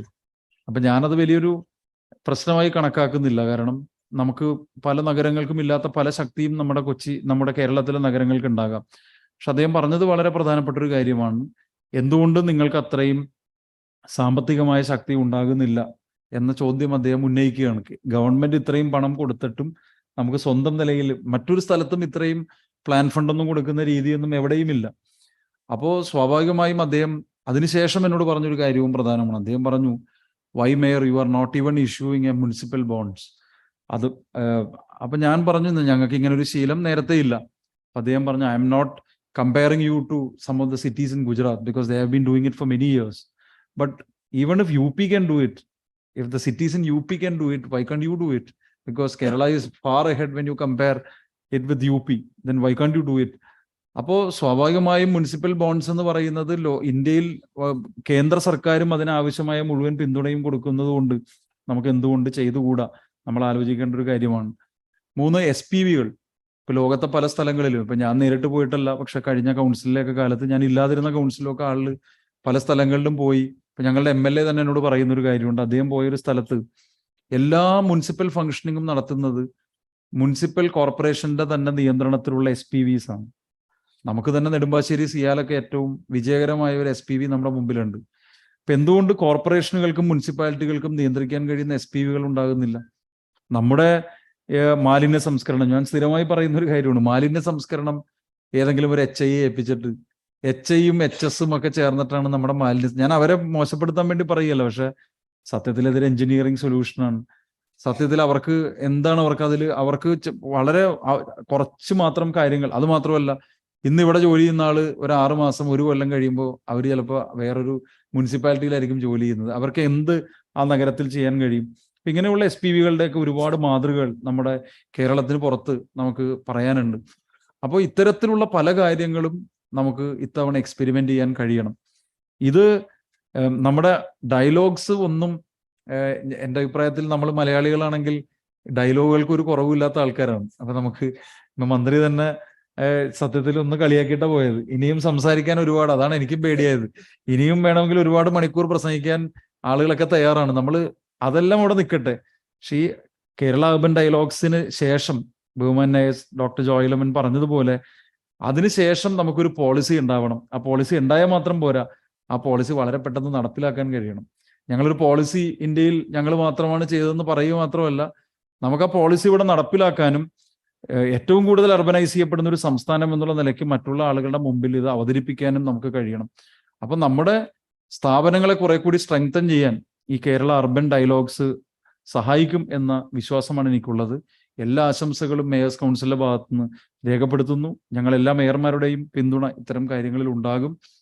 ഇതിന് ഇനീഷ്യേറ്റീവ് എടുക്കുന്ന, ഇവിടെ സൂചിപ്പിച്ചതുപോലെ ഈ ഒരു പരിപാടി മാത്രമല്ല, കുറേയധികം കാര്യങ്ങൾ ഇതുമായി ബന്ധപ്പെട്ട് മുന്നോട്ട് വെക്കുന്ന കിലയുടെ ഒരു ഇടപെടൽ വളരെ നല്ല നിലയിലാണ് എന്ന കാര്യം എനിക്കും അഭിമാനം തോന്നുന്നു. പ്രത്യേകിച്ച് ശ്രീ അജിത് കാളിയത്ത് ഇക്കാര്യത്തിൽ വലിയ ഒരു ഇനീഷ്യേറ്റീവ് എടുക്കുന്നുണ്ട്. അദ്ദേഹത്തെ അഭിനന്ദിക്കാൻ ഞാൻ ഈ അവസരം ഉപയോഗിക്കുകയാണ്.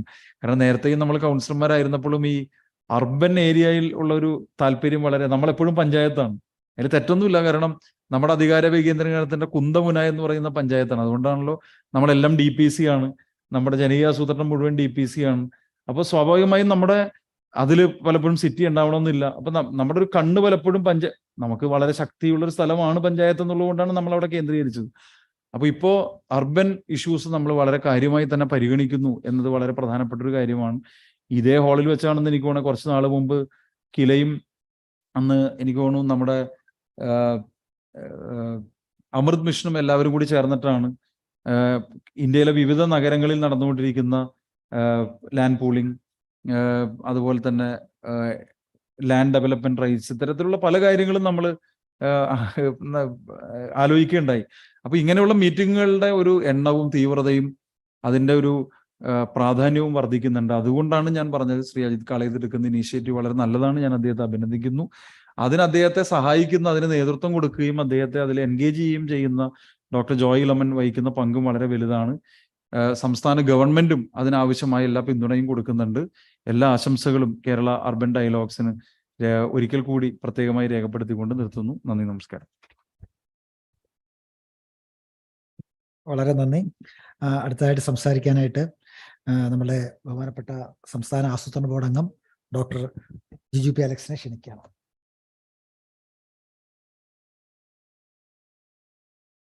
അധ്യക്ഷൻ, ഇവിടെ സന്നിഹിതരായിട്ടുള്ള ഡോക്ടർ ജോയ് ഇളമൺ, ആരാധനായ കൊച്ചി മേയർ ശ്രീ പ്രശാന്ത്, ഡോക്ടർ അജിത് കാളിയത്ത്, പ്രിയപ്പെട്ടവരെ, ബഹുമാനപ്പെട്ട മേയർ പറഞ്ഞതുപോലെ ഒരുപാട് പ്രസംഗിക്കേണ്ട ആവശ്യമുണ്ട് എന്ന് തോന്നുന്നില്ല. പക്ഷെ ഈ ആരംഭിച്ചിരിക്കുന്ന ഈ പരിപാടി കേരളത്തിൻ്റെ നഗരവൽക്കരണത്തിൻ്റെ തീവ്രത, അതുയർത്തുന്ന വെല്ലുവിളികൾ മുന്നിൽ കണ്ടുകൊണ്ട് തന്നെയാണ് ആവിഷ്കരിച്ചിരിക്കുന്നത്. ഇതിൻ്റെ ആദ്യഘട്ടം വിഭാവനം ചെയ്യുമ്പോഴും ഇതിൻ്റെ പ്രധാനപ്പെട്ട പ്രവർത്തനങ്ങൾ എന്തൊക്കെ ആയിരിക്കണം എന്നതിനെക്കുറിച്ച് ആലോചിക്കുമ്പോഴൊക്കെ ഭാഗികമായിട്ടാണെങ്കിലും ആ പ്രവർത്തനത്തിൽ ഞാനും പങ്കാളിയായിട്ടുണ്ട്. ഇന്നലെ തന്നെ ബഹുമാനപ്പെട്ട മേയർ ഇവിടെ സൂചിപ്പിച്ചതുപോലെ നമ്മുടെ മഹാനഗരങ്ങളുടെ ഭരണ സംവിധാനം, അതിനു വേണ്ടുന്ന ചില പുതിയ സംവിധാനങ്ങൾ, എടുത്തേണ്ടുന്ന പുതിയ മാറ്റങ്ങൾ, ഇവയെക്കുറിച്ചുള്ളൊരു വലിയ ചർച്ച ഞങ്ങൾ ഒരുമിച്ച് പങ്കെടുക്കുകയുണ്ടായി. അതിൻ്റെ വിശദാംശങ്ങൾ ഞാനിപ്പോൾ എന്തായാലും പറയുന്നില്ല, കാരണം അതിപ്പോൾ പറയാൻ കഴിയുന്നൊരവസ്ഥയല്ല. അതിന് അടുത്ത ദിവസം, അതിന് തൊട്ട് മുമ്പുള്ള ദിവസം തൃശ്ശൂർ, ഇവിടെ ഡോക്ടർ ജോയിയുടെ പ്രസന്റേഷനിൽ കാണിച്ചിരുന്നു, തൃശ്ശൂരിനെ ലേണിംഗ് സിറ്റി ആയിട്ട് UN അംഗീകരിക്കുകയും അതിൻ്റെ പ്രവർത്തനങ്ങൾ ആരംഭിക്കുകയും ചെയ്തിട്ടുണ്ട്. എങ്ങനെയാണ് ഈ ലേണിംഗ് സിറ്റിയെ നമ്മൾ ആവിഷ്കരിക്കുക, എങ്ങനെയാണ് ഒരു ലേണിംഗ് സിറ്റിയായി തൃശ്ശൂരിനെ മാറ്റാൻ കഴിയുക എന്നുള്ളത് സംബന്ധിച്ച ഒരു ചർച്ചയിലും പങ്കെടുക്കാനിടയായി. ഇതിന് നിരന്തരമായിട്ടുള്ള പുതിയ ചർച്ചകൾ നഗരവൽക്കരണവുമായി ബന്ധപ്പെട്ട് വരുന്നുണ്ട്. അതിൻ്റെ തീവ്രതയെ നമ്മളെല്ലാവരും വലിയ തോതിൽ ഇപ്പോൾ ആശങ്കാകുലരുമാണ്. അതിനെ സംബന്ധിച്ച് ഒരുപാട് കാര്യങ്ങളെ കുറിച്ച് നമ്മളിപ്പോൾ ആലോചിക്കുകയും ചെയ്യുന്നുണ്ട്. നഗരവൽക്കരണത്തെക്കുറിച്ച് പറയുമ്പോൾ എനിക്ക് കഴിഞ്ഞ കുറച്ച് കാലങ്ങളായിട്ടുള്ള അനുഭവം, ഇത് യഥാർത്ഥത്തിലൊരു ശാസ്ത്രമാണ്. അത് വെറും ഭരണപരമായ മികവോ അല്ലെങ്കിൽ നമ്മുടെ സാധാരണമായിട്ടുള്ള കേപ്പബിലിറ്റി ഉപയോഗിച്ച് ചെയ്യാവുന്നതോ ആയിട്ടുള്ള ഒന്നല്ല കേരളത്തിൻ്റെ സവിശേഷമായ നഗരവൽക്കരണ മാതൃക. കേരളത്തിൻ്റെ എന്നല്ല, മറ്റ് നഗരങ്ങളുടെയും. ഇന്ത്യയിൽ തന്നെ ആസൂത്രിതമായി നിർമ്മിക്കപ്പെട്ടിട്ടുള്ള നഗരങ്ങൾ വളരെ വളരെ കുറവാണ്. നമുക്ക് ആ കൂടി അറിയാവുന്നത് ഡൽഹിയുടെ ഒരു ഭാഗം, ചണ്ഡീഗഡ് വളരെ ആസൂത്രിതമായി ഉണ്ടാക്കപ്പെട്ടിട്ടുള്ള നഗരമാണ്. അതുപോലെ തന്നെ ഇപ്പോൾ പ്രവർത്തനം ആരംഭിച്ച അമരാവതി പോലെയുള്ള ഏറ്റവും ആധുനികമായ നഗരങ്ങളിൽ ഒന്ന് നമ്മുടെയൊക്കെ ഓർമ്മയിൽ പുതുതായി സൃഷ്ടിക്കപ്പെടുന്ന ഒരു നഗരം. അതിൻ്റെ കാര്യങ്ങളിൽ ചില പ്രശ്നങ്ങൾ ഉണ്ടാവുകയും ചെയ്തിട്ടുണ്ട്. ഒരു വിശാലമായ സ്ഥലം നഗരമായി രൂപാന്തരപ്പെടുത്തുന്ന സമയത്ത് നഗരത്തിന് വേണ്ടുന്ന എല്ലാ ഘടകങ്ങളെക്കുറിച്ചും ആലോചിച്ച് ചെയ്യാൻ കഴിയും. പക്ഷേ കേരളത്തിൽ പ്രാചീനമായ നഗരങ്ങൾ കുറേശ്ശെയായി വളരുകയും പിന്നീട് ആധുനികവൽക്കരണത്തിന് വിധേയമാവുകയും ചെയ്തതാണ്. ഒരുപാട് പരിമിതികൾ കേരളത്തിലെ നഗരങ്ങൾക്കുണ്ട്. പക്ഷേ ഈ പരിമിതികൾക്കുള്ളിൽ നിൽക്കുമ്പോഴും ഓരോ നഗരത്തിനും സവിശേഷതകളുണ്ട് എന്നുള്ളത് നമ്മൾ തിരിച്ചറിയേണ്ടതായിട്ടുണ്ട്. ആലപ്പുഴ എന്ന നഗരത്തെ നമുക്ക് എങ്ങനെയാണ് വേറെ ഏതെങ്കിലും നഗരവുമായി താരതമ്യപ്പെടുത്താൻ കഴിയുക? ആലപ്പുഴ നഗരത്തിലെ ഗതാഗത സംവിധാനം, ആലപ്പുഴ നഗരത്തിലെ ശുചിത്വത്തിൻ്റെ സംവിധാനം, ആലപ്പുഴ നഗരത്തിലെ മറ്റ് മനുഷ്യൻ്റെ വ്യാപാരങ്ങൾ, ഇവയൊക്കെ പൂർണ്ണമായും അവിടുത്തെ ഭൂമിശാസ്ത്രപരമായ പ്രത്യേകതകളാൽ ഏറെ ബന്ധപ്പെട്ട് കിടക്കുന്ന ഒന്നാണ്. ആ രൂപത്തിൽ മാത്രമേ ആലപ്പുഴ നഗരത്തിൻ്റെ വികസനത്തെക്കുറിച്ച് ആലോചിക്കാൻ കഴിയൂ. ഒരിക്കലും ആലപ്പുഴ നഗരത്തിൻ്റെ വികസനവും തൃശ്ശൂർ നഗരത്തിൻ്റെ വികസനവുമായി താരതമ്യപ്പെടുത്താൻ കഴിയില്ല. ഞാൻ പറഞ്ഞു വന്നത് ഈ സവിശേഷമായിട്ടുള്ള ഭൂമിശാസ്ത്രപരവും ചരിത്രപരവും അതുപോലെ തന്നെ സാമൂഹികവും ഒക്കെ ആയിട്ടുള്ള നിരവധി ഘടകങ്ങൾ മുന്നിൽ നിർത്തിക്കൊണ്ട് മാത്രമേ നമുക്ക് ഈ ആസൂത്രണത്തെക്കുറിച്ച് ആലോചിക്കാൻ കഴിയൂ. അപ്പം അത് പറയുമ്പോൾ വേറൊരു പ്രധാനപ്പെട്ട കാര്യമുണ്ട്. കേരളം നഗരവൽക്കരിക്കപ്പെട്ടിരിക്കുന്നു. അതിൻ്റെ അർത്ഥം നഗര സ്വഭാവമുള്ള പ്രദേശങ്ങൾ കേരളത്തിൽ വർദ്ധിക്കുന്നു എന്നുള്ളതാണ്. എല്ലാവരും തിങ്ങിപ്പാർക്കുന്ന സ്ഥലങ്ങളിലേക്ക് ഒരുപാട് പേര് പെട്ടെന്ന് വരികയും അവിടെ നഗരങ്ങളായി രൂപപ്പെടുകയും ചെയ്യുന്ന സാധാരണഗതിയിലുള്ള പ്രതിഭാസമല്ല കേരളത്തിൽ നടക്കുന്നത്. മറിച്ച് ഓരോ ഗ്രാമപ്രദേശത്തും നഗരത്തിൻ്റെ സ്വഭാവങ്ങൾ വർദ്ധിക്കുന്നു എന്നുള്ളതാണ്. നമുക്ക് ഏറ്റവും അടുത്ത മനസ്സിലായത് അർബൻ അഗ്ലോമറേഷൻ എന്ന് പറയുന്ന കേന്ദ്ര സർക്കാരിൻ്റെ ഒരു പുതിയ പദ്ധതി വന്ന സമയത്ത് കൊച്ചി നഗരം അതുപോലെ തന്നെ മറ്റു നഗരങ്ങളുമായി ബന്ധപ്പെട്ട് കിടക്കുന്ന പ്രദേശങ്ങളെ ഒരുമിച്ച് ചേർത്തുകൊണ്ടുള്ള ചില പ്രത്യേക പദ്ധതികൾ, പ്രധാനമായും കുടിവെള്ളം, ശുചിത്വം, ഈ രണ്ട് കാര്യങ്ങളെക്കുറിച്ച് സമഗ്രമായ പദ്ധതി തയ്യാറാക്കുന്നതിന് വേണ്ടിയുള്ളൊരു ശ്രമം നടത്തി.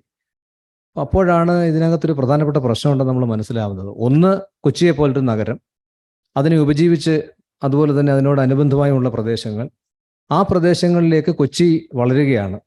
ആ പ്രദേശങ്ങളിൽ ഇപ്പോൾ നടത്തുന്ന വികസനത്തിൽ കൊച്ചി വളർന്ന് അവരിലേക്ക് സംക്രമിക്കുന്ന സമയത്ത് എങ്ങനെ ബന്ധപ്പെടുത്തും? എങ്ങനെയാണ് അവിടുത്തെ ഒരു അഴുക്ക് കനാലിൻ്റെ കനാലിൻ്റെ നിർമ്മാണം ഒരു ഗ്രാമപഞ്ചായത്തിന് ഇതൊരു തുടർ പ്രവർത്തനമായിട്ട് ഏറ്റെടുക്കാൻ കഴിയുക? എങ്ങനെയാണ് റോഡ് കണക്ടിവിറ്റിയുമായിട്ട് ബന്ധപ്പെട്ട ആ ഒരു തുടർച്ച, നൈരന്തര്യം ഉണ്ടാക്കാൻ കഴിയുക? എന്നിങ്ങനെയൊക്കെയുള്ള നിരവധി കാര്യങ്ങൾ. അപ്പോൾ പ്രശ്നം എന്താ? നമ്മുടെ സാങ്കേതിക വിദഗ്ധർക്കും നമ്മുടെ ഭരണ സംവിധാനത്തിനും ഒന്നും ഇത്തരത്തിലുള്ള സങ്കീർണമായ ഒരു പ്രശ്നത്തെ, രണ്ട് ഭരണക്രമങ്ങളുള്ള, രണ്ട് ഭരണകൂടങ്ങളുള്ള, ഒരുമിച്ച് കിടക്കുന്ന ഒരു ഭൂപ്രദേശത്തിൻ്റെ പൊതുവായിട്ടുള്ള വികസന പ്രശ്നം, അത് നഗരത്തിൻ്റെ പ്രാധാന്യം മുന്നിൽ കണ്ടുകൊണ്ടുള്ള വികസന പ്രവർത്തനം നടത്തുന്നതിനുള്ള പ്രാപ്തിയില്ല എന്നുള്ളതാണ്. അറിയാഞ്ഞിട്ടല്ല, ഓരോ വ്യക്തിപരമായി അവരൊക്കെ മിടുക്കരായിട്ടുള്ള എഞ്ചിനീയർമാരോ ആസൂത്രകരോ ഒക്കെ ആയിരിക്കാം, വിദഗ്ധരൊക്കെ ആയിരിക്കാം. പക്ഷേ നമുക്ക് ഇങ്ങനെയുള്ളൊരു സമഗ്രമായ പ്രശ്നത്തെ നേരിട്ട് സമീപിക്കുന്നതിനുള്ള വൈദഗ്ധ്യമില്ല എന്നുള്ളതാണ്. അപ്പം അത് ഞാൻ ഈ പറഞ്ഞതുപോലെ ഇങ്ങനെയുള്ള ഭൗതിക സാഹചര്യങ്ങൾ ഉണ്ടാക്കുന്നതിനെ സംബന്ധിച്ച് ആസൂത്രണം മാത്രമല്ല, നിരവധി കാര്യങ്ങളുണ്ട്. ഞാനെപ്പോഴും നഗരത്തെക്കുറിച്ച് പറയുമ്പോൾ ഓർക്കുന്നത് വളരെ പ്രശസ്തമാണ്, നിങ്ങൾ പലരും വായിച്ചിട്ടുണ്ടാവും. നോബൽ സമ്മാന അർഹനായിട്ടുള്ള ഓർഹാൻ പാമുക്കിൻ്റെ ഇസ്താംബൂൾ എന്ന് പറയുന്ന മനോഹരമായ പുസ്തകമുണ്ട്. ഇസ്താംബൂൾ എന്ന് പറയുന്ന നഗരത്തിൻ്റെ ചരിത്രവും ഭൂമിശാസ്ത്രവും അതിൻ്റെ പരിണാമമൊക്കെ എങ്ങനെയാണ് ഈ എഴുത്തുകാരനെ സ്വാധീനിച്ചതെന്നുള്ളതിൻ്റെ ഒരു ആത്മകഥാപരമായിട്ടുള്ള ഒരു വിവരണമാണ് ഇസ്താംബൂൾ എന്ന് പറയുന്ന നോവൽ. അതിമനോഹരമായ സൃഷ്ടിയാണ്. അതിനും കൂടെ ചേർന്നാണ് അദ്ദേഹത്തിന് നോബൽ സമ്മാനം കിട്ടിയത്. അപ്പോൾ അതിനകത്ത് ഈ ഇസ്താംബൂൾ എന്ന് പറയുന്ന ചരിത്രപരമായിട്ട് പ്രാധാന്യമുള്ള ഈ നഗരത്തിൽ കലാകാലങ്ങളായി വന്ന് ചേർന്നിട്ടുള്ള മനുഷ്യർ, ഓരോ സ്ഥലങ്ങളിലും ജീവിക്കുന്ന ചെറു സമൂഹങ്ങൾ എന്നിങ്ങനെയൊക്കെ തുടങ്ങി അതിൻ്റെ മുഴുവൻ സംസ്കാരത്തെക്കുറിച്ചും അദ്ദേഹം പറയുന്നുണ്ട്. ഈ സത്യം പറഞ്ഞാൽ നമ്മുടെ എല്ലാ നഗരങ്ങളിലും അതിനനുസരിച്ചുള്ള സംസ്കാരം ഉണ്ട് എന്നുള്ളതാണ്. അപ്പോൾ സത്യം പറഞ്ഞാൽ ഈ സംസ്കാരം ഒരു ഈടുവയ്പ്പാണ്.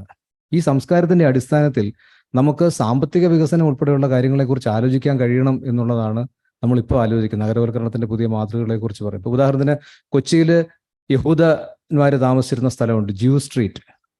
അതൊരു കൾച്ചറൽ സർക്യൂട്ടാണ് ഇപ്പോൾ.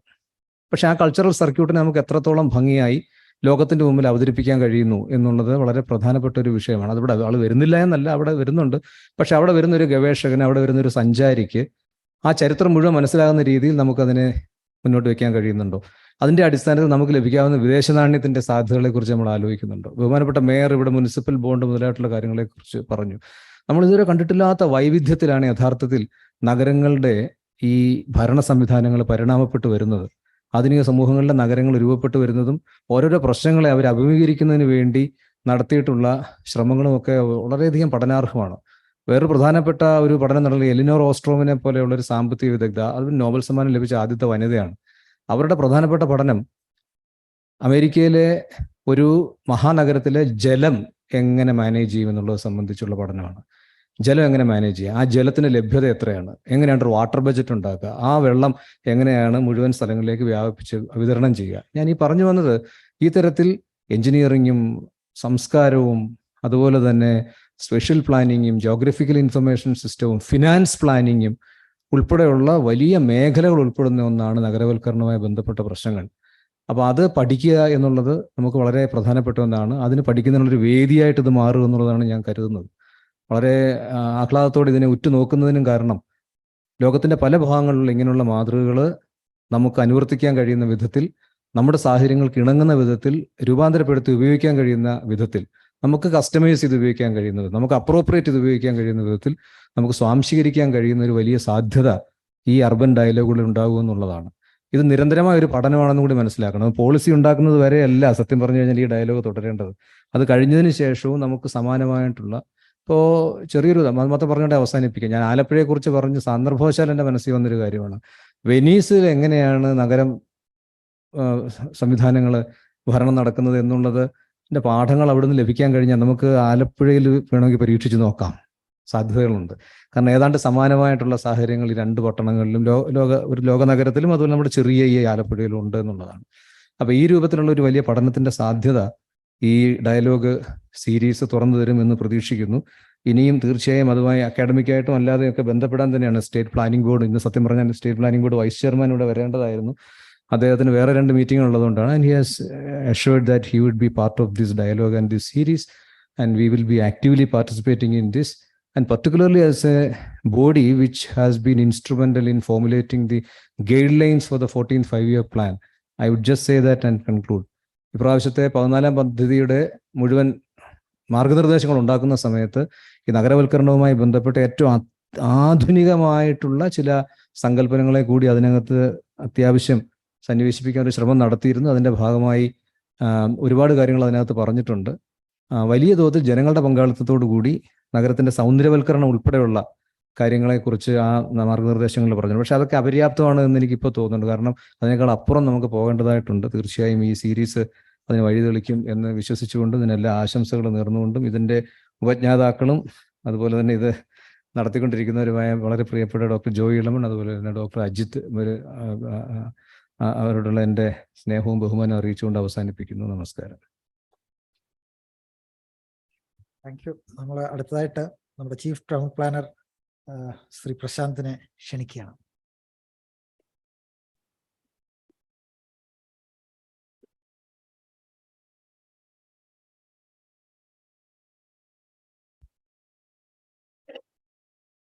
ബഹുമാന്യരെ, നമ്മളിപ്പോൾ ഒരു കേരളത്തിൻ്റെ ഒരു അർബൻ പോളിസി, ഡെവലപ്മെൻറ്റ് പോളിസി തയ്യാറാക്കുന്നതിൻ്റെ ഒരു തുടക്കം കുറിക്കുന്ന ഒരു ചടങ്ങാണിത്. അപ്പോൾ അതുകൊണ്ട് തന്നെ നമുക്ക് ആദ്യമായിട്ട് നമ്മുടെ കേരളത്തിലെ നഗരവൽക്കരണം അതെന്താണ്. ഇപ്പം എല്ലാവരും പറയുന്നുണ്ട് നഗരവൽക്കരണം വളരെ കൂടുതലാണ് കേരളത്തിൽ എന്നുള്ളത്. നമ്മൾ നോക്കിക്കഴിഞ്ഞാൽ നഗരവൽക്കരണത്തിൽ കേരളം പ്രധാനപ്പെട്ട സ്റ്റേറ്റുകൾ എടുത്തു നോക്കിയാൽ അതിൽ 2ാം സ്ഥാനത്താണ് ഇന്ത്യയിൽ. അത് 1ാം സ്ഥാനത്ത് തമിഴ്നാടാണ് 48.5, കേരളം 48. അപ്പോൾ നമുക്കറിയാം നമ്മൾ ആൾമോസ്റ്റ് ഒരു 1ാം സ്ഥാനക്കാരാണ്. അപ്പോൾ അതേസമയം നമ്മുടെ നഗരവൽക്കരണത്തിൻ്റെ തോത് എത്ര ഫാസ്റ്റായിട്ടാണ് നഗരവൽക്കരണം നടക്കുന്നത് എന്നുള്ളത് നമ്മൾ നോക്കിയാൽ അത് കേരളം ഈ പ്രധാന സ്റ്റേറ്റുകളിൽ 1ാം സ്ഥാനത്താണ്. അതായത് 92%. 92% എന്ന് പറഞ്ഞു കഴിഞ്ഞാൽ കഴിഞ്ഞ ഒരു ഡെക്കേഡിൽ, അതായത് ഒരു 10 വർഷ കാലയളവിൽ നമ്മുടെ സംസ്ഥാനത്ത് നഗര ജനസംഖ്യ ഇരട്ടിയായി എന്നാണ്, ആൾമോസ്റ്റ് ഇരട്ടിയായി. പക്ഷെ അതേസമയം നമ്മുടെ സ്റ്റേറ്റിൻ്റെ പോപ്പുലേഷൻ എത്ര കൂടുന്നു എന്ന് നോക്കിക്കഴിഞ്ഞാൽ വെറും 5% മാത്രമാണ് കൂടിയിട്ടുള്ളത്. അപ്പോൾ ഇതെന്തോ ഒരു മിസ്മാച്ചാണ്. അപ്പോൾ അത് നമ്മുടെ planning board member Jiju sir വളരെ റൈറ്റ്ലി പോയിന്റഡ് ഔട്ട് ആണത് അക്കാര്യത്തിൽ. കാരണം എന്ന് വെച്ച് കഴിഞ്ഞാൽ നമ്മുടെ ഇവിടുത്തെ എന്ന് പറഞ്ഞു കഴിഞ്ഞാൽ ഒരു അർബനൈസേഷൻ ഉണ്ടായിരിക്കുന്നത് മറ്റു സ്ഥലങ്ങളിലെ പോലെ ഒരു പ്രധാന നഗരം, ആ നഗരത്തിലോട്ട് റൂറൽ ഏരിയയിൽ നിന്നും മറ്റു സ്ഥലങ്ങളിൽ നിന്നും ജനങ്ങളെല്ലാം ഇങ്ങോട്ട് വന്ന് ഇവിടുത്തെ ഡെൻസിറ്റി കൂടി, ഇവിടുത്തെ ജനസാന്ദ്രത കൂടി ടൗൺ വലുതാവുന്ന ഒരു സിസ്റ്റം. അതല്ല സത്യം പറഞ്ഞാൽ കേരളത്തിൽ സംഭവിക്കുന്നു. കേരളത്തിൽ എന്ന് പറഞ്ഞു കഴിഞ്ഞാൽ നമുക്കൊരു ചിതറിക്കിടക്കുന്ന ഒരു ആവാസ വ്യവസ്ഥയാണ്. സ്കാറ്റേർഡ്, വളരെ യുണീക്കാണ്. നമ്മുടെ ബാക്കിയുള്ള സ്റ്റേറ്റുകൾ, ഇന്ത്യയിൽ വേറൊരു സ്ഥലത്ത് നമുക്ക് ഇത്രയും വലിയൊരു ഈ ഒരു പെക്യൂലിയർ ഒരു സെറ്റിൽമെന്റ് പാറ്റേൺ നമുക്ക് കാണാൻ കഴിയില്ല. അപ്പോൾ ഇത്രയും ഒരു സ്കാറ്റേർഡ് ആയിട്ടുള്ള ഈ സെറ്റിൽമെന്റിൽ പോപ്പുലേഷൻ ഓരോ പഞ്ചായത്തിലും നമ്മളെടുത്ത് നോക്കിക്കഴിഞ്ഞാൽ ഈ അർബൻ ലോക്കൽ ബോഡീസ് നോക്കിയിരുന്നാലും ഒരിടത്തും വലിയ തോതിലുള്ള പോപ്പുലേഷൻ ഗ്രോത്ത് റേറ്റ് ഒന്നും ഇല്ല. നമ്മുടെ സെൻട്രൽ ട്രാവൻകൂറിൽ നോക്കിക്കഴിഞ്ഞാൽ അത് 0-ഉം -ഉം ഒക്കെയാണ്. അതായത് ടൗണുകൾ പലതും ചെങ്ങന്നൂരും ഒക്കെ എടുത്ത് നോക്കുമ്പോൾ എല്ലാം താഴോട്ട് പോവുകയാണ് പോപ്പുലേഷൻ. അപ്പോൾ ഇതൊരു പ്രത്യേക പെക്യൂലിയർ സിറ്റുവേഷനാണ്. അപ്പം അതിൻ്റെ പ്രധാന കാരണം എന്ന് വെച്ച് കഴിഞ്ഞാൽ നമ്മുടെ പോപ്പുലേഷനൊക്കെ ചെറിയ തോതിലൊക്കെ എല്ലായിടത്തും കൂടുന്നുള്ളൂ. പക്ഷേ നമ്മുടെ പഞ്ചായത്തുകളിലുള്ള ജനങ്ങളുടെ തൊഴിൽ അത് കാർഷിക വൃത്തിയിൽ നിന്ന് മാറി മറ്റു പ്രവൃത്തികളിലോട്ട് പോകുന്നത് കൊണ്ട് മാത്രമാണ് അത് സംഭവിക്കുന്നത്. നമ്മുടെ ഗ്രോസ് വാല്യൂ ആഡഡ് കേരളത്തിൻ്റെ നോക്കിക്കഴിഞ്ഞാൽ അത് തന്നെ അതിൽ നിന്ന് നമുക്ക് നല്ലപോലെ അറിയാം. ഗ്രോസ് വാല്യൂ ആഡഡ് എന്ന് പറഞ്ഞു കഴിഞ്ഞാൽ ഒരു സ്ഥലത്തുണ്ടാക്കുന്ന ഗുഡ്സ് ആൻഡ് സർവീസസിന്റെ വാല്യൂ അതാണ്. അതിൽ നമ്മൾ നോക്കിക്കഴിഞ്ഞാൽ വെറും 8% കാർഷിക വൃത്തി ഉൾപ്പെടുന്ന പ്രൈമറി സെക്ടറിലുള്ള. ബഹുഭൂരിഭാഗവും നമ്മൾ ടെർഷറി സെക്ടറിലോട്ടാണ് നമ്മുടെ പോക്ക്. അപ്പം അത് തന്നെയാണ് നമ്മുടെ ജനങ്ങളുടെ തൊഴിലിൽ നമുക്ക് കാണാൻ പറ്റിയിട്ടുള്ളത്. ഇപ്പം നഗരങ്ങളിലോട്ടുള്ള വൻതോതിലുള്ള മൈഗ്രേഷൻ ഒന്നും നമുക്കില്ല. ചില സ്ട്രേ ഇൻസിഡൻസ് അവിടെ ഇവിടെയൊക്കെ കാണാമെന്നുള്ളതല്ലാതെ. പിന്നെ നിലവിലെ ഗ്രാമപഞ്ചായത്തിലെ ജനങ്ങൾ ഈ കാർഷികേതര പ്രവൃത്തികളിലോട്ട് മാറുന്നു. ഇതാണ് സത്യം പറഞ്ഞാൽ കേരളത്തിലെ ഒരു വലിയ തോതിലുള്ള ഒരു അർബനൈസേഷൻ സ്റ്റാറ്റിസ്റ്റിക്സിൽ കൂടെ നമ്മൾ കാണുന്നത്. അപ്പോൾ കേരളത്തിൽ തന്നെയുള്ള നമുക്ക് 941 ഗ്രാമപഞ്ചായത്തുകളുണ്ട്. അപ്പോൾ അതിൽ 341 ഗ്രാമപഞ്ചായത്തുകളും ഇതേപോലെ പാർട്ട്ലി അല്ലെങ്കിൽ ഫുള്ളി അർബനൈസ്ഡ് ആയിട്ട് ഉള്ളതാണ് പറയുന്നത്. അത് 12 വർഷം മുമ്പ്, നമ്മൾ 2011 സെൻസസ് വന്നപ്പോഴാണ്. ഇപ്പോൾ ഒരു പക്ഷേ അതിനേക്കാൾ വളരെയധികം നമ്മൾ കൂടിക്കഴിഞ്ഞു കാണും. അത് തന്നെ നമ്മൾ കുറച്ചുകൂടെ ഒരു സ്പേഷ്യലായിട്ട് അനാലിസ് ചെയ്ത് നോക്കുമ്പോഴത്തേക്ക് ഇടനാടും തീരപ്രദേശങ്ങളിലുമാണ് നടക്കുന്നത്. നമ്മുടെ മലയോര മേഖലയിലൊന്നും വലിയ അർബനൈസേഷൻ ഒന്നും ഇല്ല. അപ്പോൾ ഇത് തന്നെയാണ് കേരളത്തിൻ്റെ ഈ അർബനൈസേഷൻ ഇത്രയും അധികം ഉണ്ടാകാനുള്ള ഒരു കാര്യം. അപ്പം അക്കാര്യം പറഞ്ഞപ്പോൾ ഞാൻ ഈ പറഞ്ഞതുപോലെ തന്നെ കേരളത്തിലെ ഈ ആവാസ വ്യവസ്ഥ നമ്മൾ അർബൻ പോളിസി ഉണ്ടാക്കുമ്പോൾ എങ്ങനെയാണെന്നുള്ളത് നോക്കിക്കഴിഞ്ഞാൽ ഈ ചിതറിക്കിടക്കുന്ന ആവാസ വ്യവസ്ഥയാണ്. വളരെയധികം ഫ്രാഗ്മെന്റഡ് ആണ് ലാൻഡ് എന്ന് പറഞ്ഞു കഴിഞ്ഞാൽ ലാൻഡ് പാഴ്സൽസ് വളരെ ചെറിയ പാഴ്സൽസ് ആണ്. അതിലിങ്ങനെ വീടുകളൊക്കെ ഇങ്ങനെ ചിതറിക്കിടക്കുകയാണ്. അപ്പൊ ഈ ഒരുപാട് തുണ്ടുവൽക്കരണം നമ്മുടെ ഭൂമിയിൽ നടന്നു. ഇതൊക്കെ മറ്റു സ്ഥലങ്ങളിൽ, ഇന്ത്യയുടെ മറ്റു സ്ഥലങ്ങളിൽ നോക്കുകയാണെങ്കിൽ ഇതെല്ലാം ഇതിന്റെ നേരെ വിപരീതവുമാണ്. നമുക്ക് നമ്മുടെ ഗ്രാമപഞ്ചായത്ത് പ്രദേശങ്ങളിലും പോലുമുള്ള നഗര സൗകര്യങ്ങൾ അതൊക്കെ തന്നെ വലിയ കൂടുതലാണ്. മറ്റു സ്റ്റേറ്റുകളെ അപേക്ഷിച്ച് വലിയ തോതിലാണ്. അതുകൊണ്ട് നമ്മുടെ ഭൂമിയുടെ വിലയും. എന്നാൽ ജനസംഖ്യാ വർധനവിൽ വലിയ കാര്യമായിട്ടൊന്നും സംഭവിക്കുന്നു ഇല്ല. പിന്നെ പക്ഷെ എന്നിട്ടും കേരളത്തിലെ ഒരു ലാൻഡിൻ്റെ മേലുള്ള പ്രഷർ വളരെ കൂടുതലാണ്. അതിൻ്റെ പ്രധാന കാര്യങ്ങളിൽ ഒന്ന്, നമ്മുടെ സംസ്ഥാനത്ത് പാരിസ്ഥിതിക പ്രാധാന്യമുള്ള പ്രദേശങ്ങൾ അതിൻ്റെ അളവ് വളരെ കൂടുതലാണ്. നമുക്കറിയാം നമ്മുടെ സ്റ്റേറ്റിൻ്റെ ഒരു 30% ലാൻഡ് ഫോറസ്റ്റ് ആണ്. ഇപ്പം 30% സ്ഥലം പോയി. പിന്നെ നമുക്കറിയാം CRZ, ഇത്രയും നമുക്ക് ജലാശയങ്ങളുണ്ട്. ഈ ജലാശയങ്ങളിലെല്ലാം തന്നെ നമുക്ക് ടൈഡൽ എഫക്ട്സ് ഉണ്ട്. ഇതെല്ലാം CRZ ആയി. അപ്പോൾ നമ്മുടെ ഇപ്പോൾ പുതിയ റംസാർ സൈറ്റും കൂടെ CRZ ഉൾപ്പെടുത്തുന്നതോടുകൂടി CRZ ഏരിയ ഇനിയും കൂടും. പിന്നെ അതിനുശേഷം നമ്മുടെ നെൽവയൽ തണ്ണീർത്തടം നമ്മളെ സംബന്ധിച്ചോളം വളരെയധികം എൻവയോൺമെന്റലി സെൻസിറ്റീവ് ആയിട്ടുള്ള സ്ഥലമാണ് ഈ നെൽവയൽ തണ്ണീർത്തടങ്ങൾ. അപ്പോൾ ഇതെല്ലാം കഴിഞ്ഞിട്ട് അവസാനമാകുമ്പോൾ നമ്മൾ നോക്കുന്നത് നമുക്ക് ഡെവലപ്പബിൾ ആയിട്ട് വരുന്ന ഒരു സ്ഥലം എന്ന് പറയുന്നത് വളരെ കുറവാണ്. അപ്പം അതുകൊണ്ട് തന്നെ നമുക്ക് ഇങ്ങനെ പോപ്പുലേഷൻ്റെ ഒരു ഗ്രോത്ത് റേറ്റ് ഒക്കെ കുറവാണെന്നൊക്കെ പറഞ്ഞാലും ലാൻഡിന്റെ പുറത്തുള്ള അർബൻ ലാൻഡ് ഉള്ള പ്രഷർ അല്ല അർബനൈസേഷനുള്ള ആ ഒരു പ്രഷർ ഓൺ ലാൻഡ് അത് വളരെ കൂടുതലാണ്. അപ്പൊ ഇങ്ങനെയുള്ള ക്യാരക്ടറിസ്റ്റിക്സ് ഒക്കെ നമുക്ക് കിടക്കുന്നതുകൊണ്ട് തന്നെ നമുക്ക് ഈ ലാൻഡ് പൂളിംഗ് ലാൻഡ് റീകോൺസ്റ്റിറ്റ്യൂഷൻ ഇതൊക്കെയാണ് വളരെയധികം മറ്റ് സ്റ്റേറ്റുകൾ എസ്പെഷ്യലി ഗുജറാത്തിലെല്ലാം അതിനൊരു വളരെ സക്സസ്ഫുൾ ആയിട്ട് 100 വർഷത്തിലധികമായിട്ട് ഗുജറാത്തിലെല്ലാം ലാൻഡ് പൂളിംഗ് വെച്ചിട്ടാണ് ഡെവലപ്മെന്റ് നടക്കുന്നത്. അപ്പം ചുറ്റുവട്ടം മുഴുവൻ വളരെ വെർജിൻ ലാൻഡാണ്, അഗ്രികൾച്ചർ ലാൻഡുകളാണ്. ഇതെല്ലാം കാലക്രമേണ പ്ലാൻഡ് ഡെവലപ്മെന്റ് ആയിട്ട് ലാൻഡ് പൂളിങ്ങിലൂടെ കൊണ്ടുവരും. അപ്പോൾ കേരളത്തിലാവുമ്പോഴത്തേക്ക് നമുക്കറിയാം എങ്ങോട്ട് പോയിരുന്നാലും അങ്ങോട്ട് തിരിഞ്ഞാലും ഇങ്ങോട്ട് തിരിഞ്ഞാലും എല്ലാം തന്നെ നമുക്ക് വീടാണ്. അപ്പം നമുക്ക് ഈ ലാൻഡ് പൂളിങ്ങിനുള്ള സാധ്യതകൾ ഉണ്ടെങ്കിൽ പോലും അതിനൊരു ലിമിറ്റേഷൻസ് നമുക്കുണ്ട്. പിന്നെ അതുകൊണ്ട് തന്നെ ഈ കേരളത്തിൽ നമ്മൾ ഇത്രയും കാലവും നമ്മൾ അവലംബിച്ച് വന്നിരിക്കുന്ന ഒരു ആസൂത്രണ മാർഗം എന്ന് പറഞ്ഞു കഴിഞ്ഞാൽ ഈ ഒരു റെഗുലേറ്ററി ആൻഡ് ഒരു പ്രൊമോട്ടീവ് മെഷേഴ്സ് അതിലൂടെ ഈ നഗരവികസനത്തിനെ നഗരം വളരുന്ന ഒരു ഡയറക്ഷനെ നമ്മൾ ഗൈഡ് ചെയ്യുന്ന ഒരു സിസ്റ്റമാണ് കേരളത്തിൽ അവലംബിച്ചിട്ടുള്ളത്. പക്ഷേ എന്നിട്ട് ഭൂമി നമുക്കറിയാം, അതുകൊണ്ട് തന്നെ ഭൂമി നമുക്ക് പ്രൊക്യൂർ ചെയ്തിട്ട് ഒരു ഡെവലപ്മെന്റ് മറ്റു സ്ഥലങ്ങളിൽ വലിയ സിറ്റീസിലൊക്കെ നടക്കുന്ന പോലെ നമുക്ക് കൊണ്ടുവരിക എന്ന് പറഞ്ഞു കഴിഞ്ഞാൽ അതിൽ പ്രായോഗികമായിട്ട് ലിമിറ്റേഷൻസ് ഉണ്ട്. അപ്പൊ അതുകൊണ്ട് തന്നെ നമ്മുടെ കേരളത്തിൽ നമ്മൾ നോക്കിക്കഴിഞ്ഞാൽ തന്നെ നമുക്ക് മനസ്സിലാവും ഈ ലാൻഡ് ഗവൺമെന്റ് എടുക്കുകയോ ഗവൺമെന്റ് എന്തെങ്കിലും രീതിയിൽ പ്രൊക്യൂർ ചെയ്യാൻ നോക്കുന്നതോ അത് വളരെ പ്രയോറിറ്റി ആയിട്ടുള്ള പ്രോജക്റ്റുകൾക്കായിരിക്കും. അപ്പൊ ഇതാണ് നമ്മുടെ അർബനൈസേഷനിൽ പൊതുവെ നമ്മൾ ഫേസ് ചെയ്യുന്ന ഒരു ചലഞ്ച്. അതായത് മറ്റു സ്ഥലങ്ങളിലെ പോലെ ലാൻഡ് പൂൾ ചെയ്ത് പ്ലാൻഡ് ഡെവലപ്മെന്റ് എക്സ്റ്റൻഷൻസ് ആയിട്ട് മുമ്പോട്ട് പോകാനായിട്ടുള്ള ഒരു ലിമിറ്റേഷൻ. സാധ്യതകളുണ്ട്, പക്ഷേ ലിമിറ്റേഷൻസ് ഉണ്ട്. പിന്നെ നമ്മുടെ ഈ ഒരു കോണ്ടെക്സ്റ്റിൽ കേരളത്തിൽ നമുക്കിപ്പോൾ ഒരു പ്രധാനമായിട്ടും തോന്നിയിട്ടുള്ള ഒരു കാര്യം എന്ന് വെച്ചാൽ കേരളത്തിൽ നമുക്ക് നമ്മുടെ സിറ്റീസ് ആൻഡ് ടൗൺസ് കുറച്ചുകൂടെ കോമ്പാക്റ്റ് ആയിട്ട് നമ്മൾക്ക് ഡെവലപ്പ് ചെയ്യേണ്ടതായിട്ടുണ്ട്. കാരണം അല്ലെങ്കിൽ ഇപ്പോൾ സംഭവിച്ചിരിക്കുന്ന ഈ നഗരവൽക്കരണം നമ്മൾ വീണ്ടും മുമ്പോട്ട് പോയാൽ ഈ സെറ്റിൽമെന്റ് സ്പ്രോള് ഇത് നമ്മുടെ എൻവയോൺമെന്റലി വളരെ സെൻസിറ്റീവ് ആയിട്ടുള്ള ഒരു ഭൂഭാഗമാണ് കേരളം. അപ്പോൾ ഈ റൂറൽ ഏരിയയിലെ അഗ്രികൾച്ചറൽ ആക്ടിവിറ്റി മാത്രമല്ല നമ്മുടെ പരിസ്ഥിതിക്കും എല്ലാം തന്നെ പ്രശ്നം പറ്റും. അപ്പോൾ അത് നിരുത്സാഹപ്പെടുത്തുന്നതിനുള്ള ഊന്നൽ നമ്മുടെ ഈ പോളിസികളിലൊക്കെ നമ്മൾ കൊണ്ടുവരണം എന്നുള്ളതാണ് എൻ്റെ ഒരു അഭിപ്രായം. പിന്നെ ദുരന്ത സാധ്യതയുള്ള പ്രദേശങ്ങൾ അതിനുവേണ്ടി റിസ്ക് ഇൻഫോംഡ് മാസ്റ്റർ പ്ലാൻ തയ്യാറാക്കുന്നുണ്ട്. ഇപ്പോൾ അതൊക്കെ മാഡം വളരെ ACS വളരെ ഡീറ്റെയിൽഡ് ആയിട്ട് പറഞ്ഞു.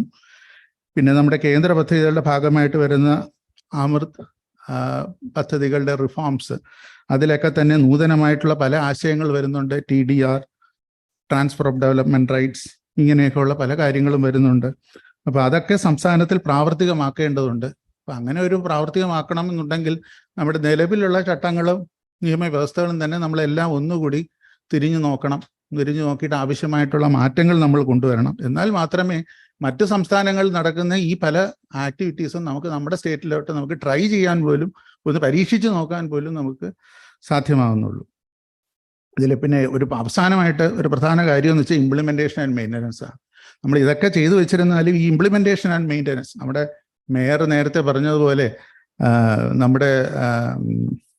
നമുക്ക് പ്ലാൻ ഫണ്ട് നേരത്തെ ഇവിടെ പറഞ്ഞിരുന്നാല്, അതായത് പ്ലാൻ ഫണ്ടും ആയിട്ടും മറ്റൊരു സ്റ്റേറ്റുകളിലും അർബൻ ബോഡീസിന് സർക്കാർ പ്ലാൻ ഫണ്ട് കൊടുക്കാറില്ല. അപ്പോൾ പ്ലാൻ ഫണ്ടും പിന്നെ ടാക്സ് റവന്യൂസും അല്ലാതെ മറ്റ് സോഴ്സസ്, അതായത് non tax revenues local bodies, urban local ബോഡീസിന് പ്രത്യേകിച്ചും അത് ജനറേറ്റ് ചെയ്യാനായിട്ടുള്ള സാധ്യതകൾ നമ്മൾ ഈ പോളിസിയിൽ കുറച്ച് കൂടെ നോക്കേണ്ടതാണ്. ഇപ്പം നമ്മുടെ ഏത് പ്രോജക്റ്റുകൾ എടുത്തിരുന്നാലും അതിലൊരു വാല്യൂ ക്യാപ്ചർ മെക്കാനിസം, ഇതെങ്ങനെ ഇത് തിരിച്ചു പിടിക്കും, ഈ ചെലവാക്കുന്ന പൈസ തിരിച്ചു പിടിക്കാനായിട്ടുള്ളൊരു സിസ്റ്റം, അത് കൊണ്ടുവരുന്നതിനായിട്ടുള്ള നടപടികളും അതിനുള്ള സാധ്യതകളും എല്ലാം നമ്മുടെ അർബൻ പോളിസി ഒന്ന് പരിശോധിക്കേണ്ടതാണ്. പിന്നെ മാത്രമല്ല ഈ നേരത്തെ പറഞ്ഞതുപോലെ തന്നെ TDR, development charges, accommodation reservation, ഇതിങ്ങനെയുള്ള സാധ്യതകളെല്ലാം നമ്മൾ നോക്കണം. കാരണം അല്ലെങ്കിൽ നമുക്ക് വലിയ വലിയ പ്ലാനുകൾ ഉണ്ടാക്കാനും ആശയങ്ങൾ ഉണ്ടാക്കാനും പറ്റും, പക്ഷേ ഇത് നടപ്പാക്കാനുള്ള റിസോഴ്സസ് നമുക്ക് പലപ്പോഴും കണ്ടെത്താനും, അത് കണ്ടെത്തിയാൽ തന്നെ അത് മെയിൻ്റനൻസ് നടത്തിക്കൊണ്ട് പോകാനായിട്ടുള്ള അതുപോലും നമുക്ക് ഒരു പ്രശ്നമായിട്ട് അത് നിൽക്കും. അപ്പോൾ ഇത്ര മാത്രമേ ഞാൻ പറയുന്നുള്ളൂ. എന്തായിരുന്നാലും ഇതൊരു തുടക്കമാണ്. അപ്പോൾ KILA ഡയറക്ടറെയും അജിത്തിനെയും പ്രത്യേകം പ്രശംസിക്കുന്നു. ഇക്കാര്യത്തിൽ ഇതിലൊരു നടപടിയുമായി മുമ്പോട്ട് പോകുന്നതിൽ thank you. Thank you Prashant. നമുക്ക് അടുത്തതായിട്ട് നമ്മളുടെ ലോകബാങ്കിന്റെ ഇന്ത്യയുടെ ഡയറക്ടർ ശ്രീ അഗസ്റ്റിൻ ടാനോക്വാമെ നമ്മളോടൊപ്പം ചേരാമെന്ന് കഴിഞ്ഞ തവണ പരിപാടി വെച്ചിരുന്ന ദിവസം വെച്ചിട്ടാണ് ചെയ്യുന്നത്. അപ്പൊ അദ്ദേഹത്തിന്റെ സന്ദേശം ഉണ്ട്, അതുകൂടെ കേട്ടിട്ട് നമുക്ക് ചായക്ക് പിരിയാം.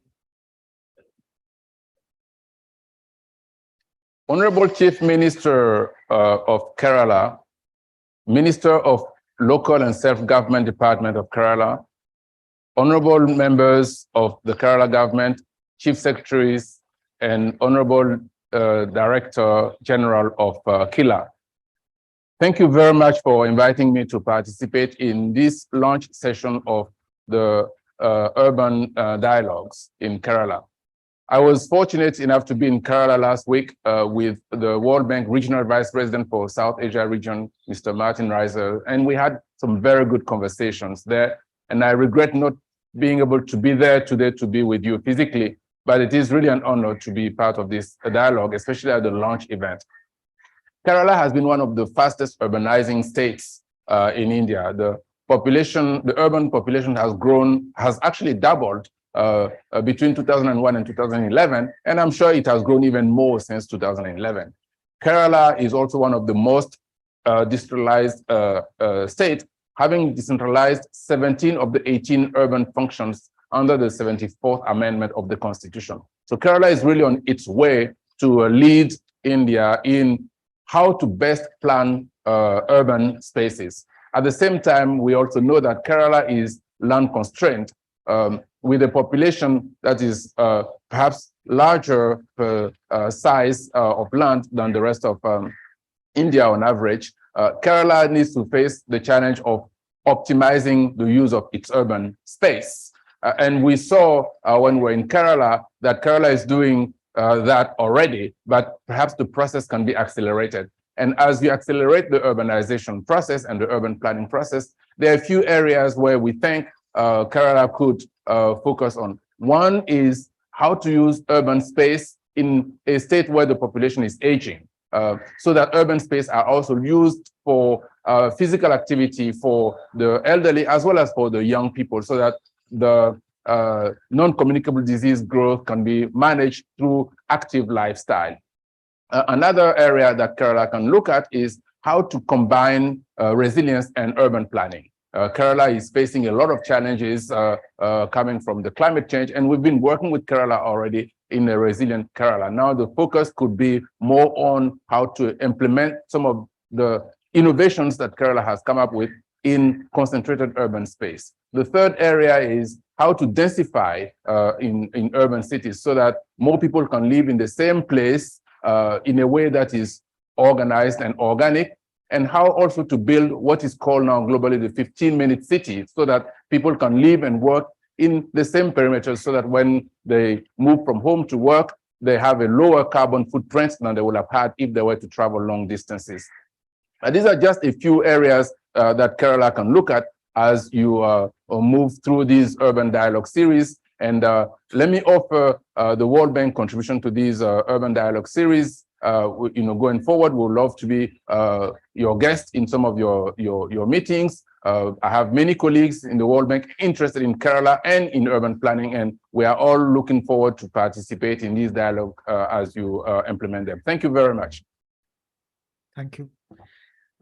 നമ്മൾ ഈ സെഷൻ്റെ ഉദ്ഘാടന സെഷൻ്റെ അവസാന ഘട്ടത്തിൽ എത്തിയിരിക്കുകയാണ്. നമ്മൾ ഇതിന് ശേഷം ചായയ്ക്ക് ശേഷം we will come back for the interactions with the policy academic and media partners of the Kerala Urban Dialogue Series. In fact, we couldn't actually tell you, we have a lot of partners, academic partners, the media partners, the policy partners, right from IITs, the IIMs, the Indian Institute of Population Studies, many others, and also the planning schools.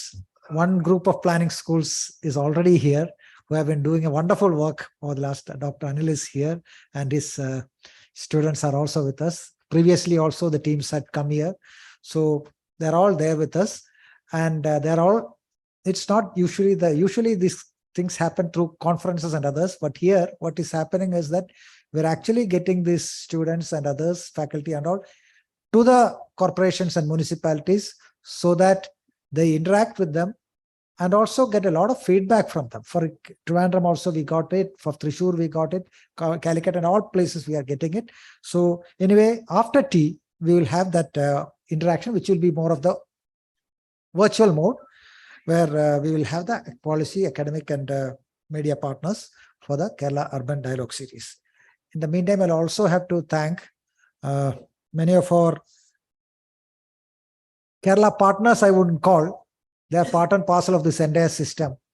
Like the people who sit here in front of me, the ASDMA with Dr. Shekhar Kuriakos, Sri Nasamuddin has been always supporting us with all the data and others, and then all the LSUD planning wing and all others. So they're all with us. I don't call them the partners. We are all part of this entire thing, and in future we will work together and share our experiences and others. So നമുക്കിപ്പോൾ ചായക്ക് വരിക, ചായ ഇവിടെ തന്നെ ഉണ്ട്. അത് കഴിഞ്ഞിട്ട് നമുക്ക് തിരിച്ചു വരാം. അത് വെർച്വൽ ആയിട്ടാണ്, ഓൺലൈൻ ആയിട്ടാണ് നമ്മൾ ചെയ്യുക.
നമുക്കൊരു അരമണിക്കൂർ കൂടെ ഉള്ള ഒരു ഫോളോ അപ്പ് സെഷൻ. നമ്മളിപ്പോ ഇത്രയും സമയം ഇനാഗുറൽ സെഷന്റെ ഡിസ്കഷൻസ് ആയി. അതിനുശേഷം ഇനി നമ്മൾ ഒരു മണിക്കൂർ അലോക്കേറ്റ് ചെയ്തിട്ടുണ്ട് നമ്മുടെ പാർട്ട്നേഴ്സ് അവരുടെ ഇതിനെക്കുറിച്ചുള്ള അഭിപ്രായങ്ങൾ കേൾക്കുന്നതിനും ഈ പ്ലാറ്റ്ഫോമിനെ എങ്ങനെ കളക്റ്റീവ്ലി മുന്നോട്ട് കൊണ്ടുപോകണം എന്നതിനും വേണ്ടിയിട്ട്. അപ്പൊ നമ്മൾ ഒന്ന് മീഡിയം സ്വിച്ച് ചെയ്യും, മലയാളത്തിൽ നിന്ന് കുറച്ചുകൂടെ ഇംഗ്ലീഷിലേക്ക് മാറേണ്ടി വരും. കാരണം many of the people will not be able to understand Malayalam. So I'm going to, with your permission, I'm going to shift to English and hopefully it will help them also to be able to participate effectively. So welcome back to the second session. We will have an interaction with the partners who are here physically and those who have joined us virtually as well. Unfortunately, the person who was supposed to chair this session, Dr. Sharmila Mary Joseph, IAS, Madam, had to leave for another important meeting. So I will moderate this session and then summarize and express gratitude towards Anne. Here we have three of our partners physically present. So let me invite them. Dr. Anil Kumar Roy from CEPT University is here. Then we have the WRI's Kerala Regional Coordinator, Mr. Achu Shekhar is here. We also have Professor Dilip, who is from the International Institute of Population Studies, Mumbai. Dr. Dilip, if you could please come to the dais.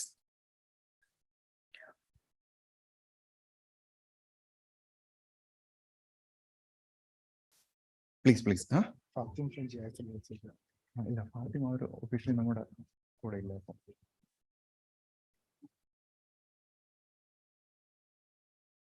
Can you put the other screen so we can see? മറ്റേ screen ഒന്ന് മാറ്റാം. ആരാ online ഉള്ളത് നമുക്ക് അറിയാൻ പറ്റുന്നില്ല.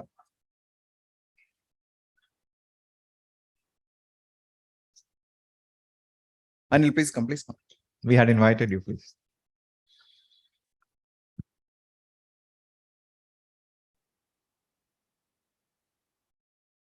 Okay.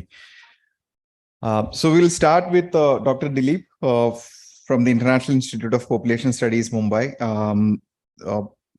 Dr. Dilip, we want you to kind of reflect on what you heard in the first session and also give us some response how we should develop this platform. What are the interests, academic and policy and other interests International Institute of Population Studies will have in being part of this, and also some reflection on your work and any interest in Kerala that IIPS would do.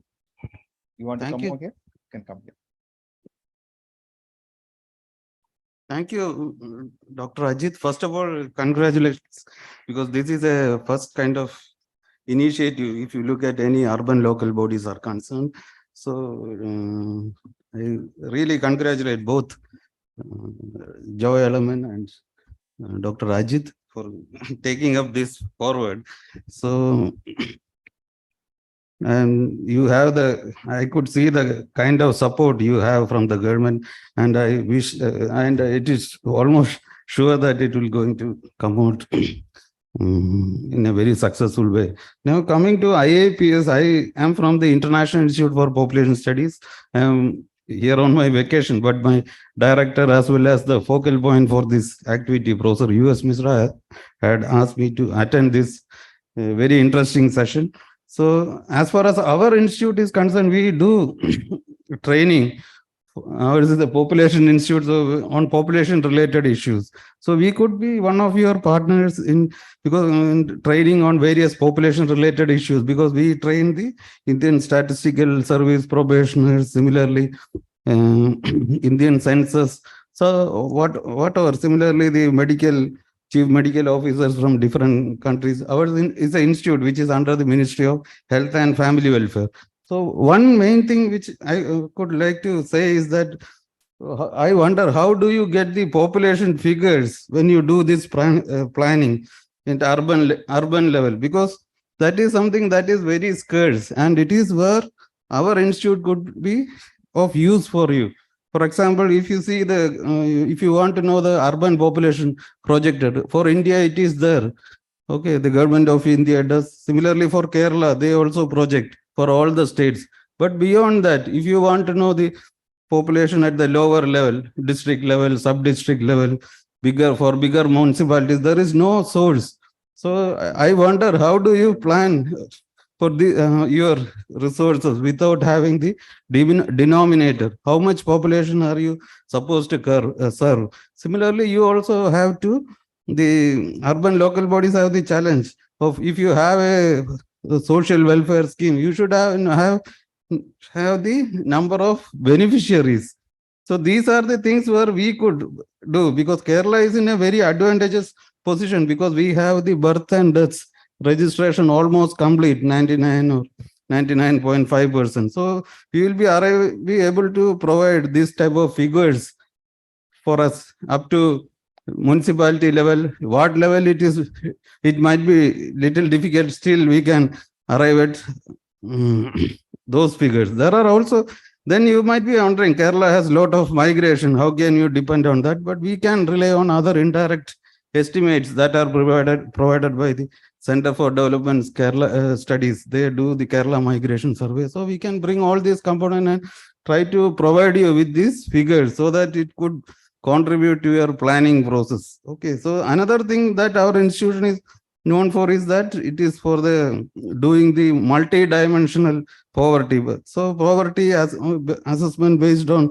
access to various amenities, similarly access to education and other kind of things. So that is also one area. So these things we have done for Mumbai Municipal Corporation and all. So this multi-dimensional poverty in Mumbai and all. So these are some of the things which I could straight away think of. And apart from that, I don't want to take so much time. So thank you. Thank you, Dr. Dilip. We have few of our colleagues who are trying to join online, but Dr. YVN Krishnamurthy, who is the registrar of Indian Institute of Space Science and Technology, Valiamala, is here. Professor Krishnamurthy was also the director of National Remote Sensing Center, Hyderabad, and also for a while he was also the director of Indian Institute of Remote Sensing, Dehradun.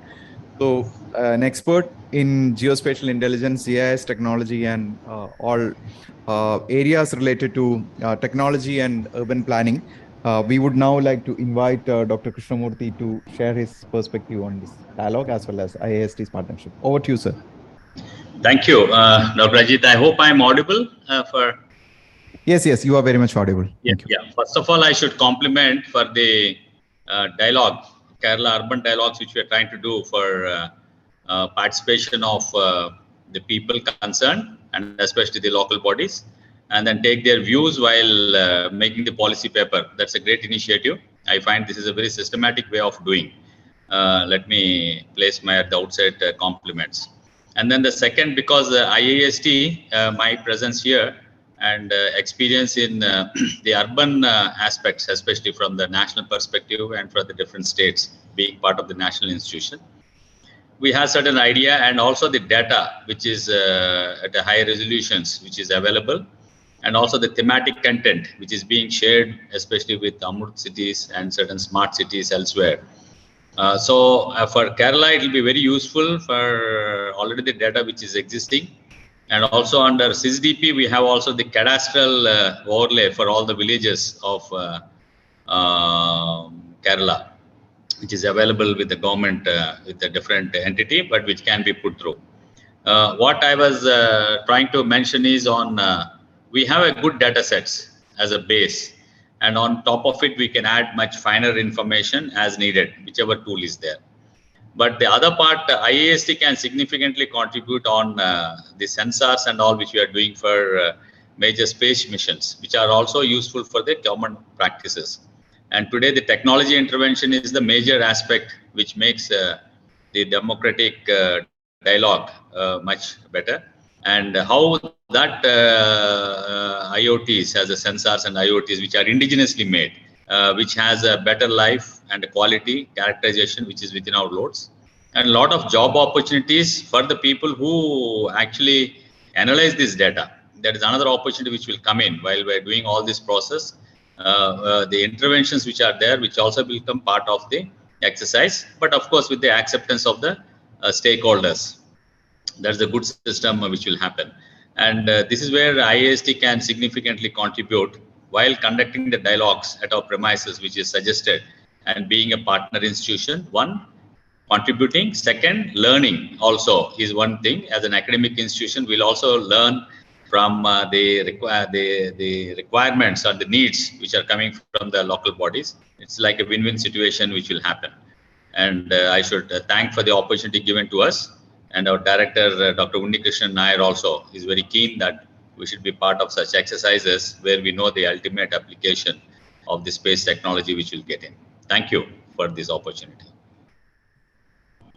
Thank you, sir, for brief but giving us clear sense of direction in which we can work together, particularly at a time when we are trying to get an understanding about the real dynamics in Kerala's urban, rural, and the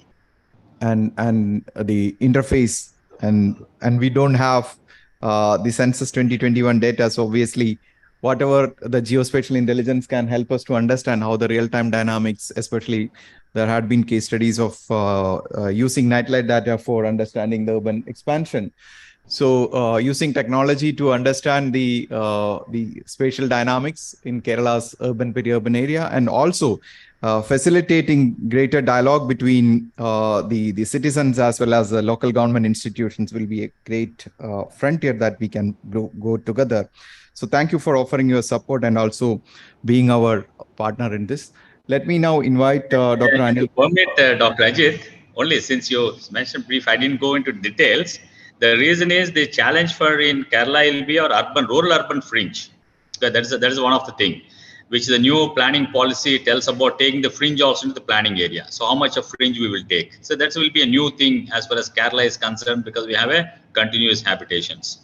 And then to be very specific, we had certain dumps where we had that fire and people have certain apprehensions, whether what to allow, what not to allow. But we have very simple sensors which are there, which will give a trigger and alert people and how things are safe. And from whatever perspective, the new services which need to be operated. For all that, we have very simple tools today, which can be manufactured within the state. And it becomes an opportunity for a startup. That's what I'm telling. One is you are doing a planning process, but also you are giving an opportunity for a startup ecosystem to make this kind of an instrumentation, which will be part and parcel of our planning process. And it will help the people to understand better than having apprehension that something may go wrong. Okay. And then predictively, we can show people that this is the type of situation which will be having a scenarios which we can develop. How we simulate things, scenarios also we can develop. So I didn't want to go very specific into this thing because this is a first dialogue, but I find an immense potential for each one to learn, but to get the final deliverable, what the policy paper which needs for our urban settlements here. Okay, thank you once again. Yeah. Great, thank you so much. Let me now invite Dr. Anil Kumar Roy, who is here with us physically. Anil is an associate professor at CEPT, and he has been collaborating with KILA in multiple fronts. Over to you, Anil. Thank you, Ajit. Thank you, KILA, Dr. Joy Ellerman, for this opportunity to be part of this program. I did not expect that it will happen when we are here. I came here for another purpose as a part of summer school. Some of my students are in audience here to learn more about Kerala. So thank you very much, Ajit. This initiative is really, pioneering in the sense that it's called Kerala Urban Dialogue, but it's really not happening within Kerala. It will happen in CEPT University. It will happen in all other SPAs and IITs. So it will generate the dialogues between and among the various stakeholders of urban sectors, be it municipal corporations, be it urban development body, be it local self-government in other states. So it has a great potential to learn from different parts of the world itself and then bring it back here, and then also learning from both ways, like whatever there in Kerala, some other states and some other country can learn together. So this is a mutual, learning opportunity. It's a huge platform we are looking forward, and that's how SEPT University became part of this program. We have a longer history of working together with KILA. So we started with our students SDG Mayor's Fellowship that has completed last year, and we are starting again with the set of Mayor's SDG Fellow from students coming from SEPT University. So this is how we are expecting. Regarding the SEPT contribution to this program would be multifacets, because we are not limited to dialogue itself. We have a long-term MOU with KILA, and we'll soon have with other agencies working in urban development in the states of Kerala, and then some mutual understanding, mutual learning from Kerala, not only from Gujarat, but we are working other states also. So that we will bring in here. We'll also try to understand the entire dimensions of the urbanization, because urbanization in Kerala is different than urbanization in other parts of India. It's a very, very dense urbanizations. 4 or 5 metropolitan cities, 10 lakh plus, are within 100 kilometer, 200, which is unique. It's never been in any part of the world. So it's becoming a corridor of metropolitanization things. And me and Ajit are talking about how to manage this huge urban agglomeration in one. And that's also very fragile ecosystem. Climate change and other things are happening. 2018 floods, we know now, film is going on. We will have to watch that film, and then we try to understand all. I've worked on a thesis with my student on 2018 floods in Aluva. So we're quite aware of the situation. And then resilience planning, we were also talking to Rajesh, the additional deputy town planner here, about the risk-informed master plan, and how that master plan process can be really changed, and some of the new ideas can be brought in, because traditional master planning is more regulatory, more authoritative, restrictive. But then we have to open it up for the market, and also for the climate change resilience things has to be incorporated in the master planning processes. So those are the things that we'll be bringing in here as part of our collaboration with KILA.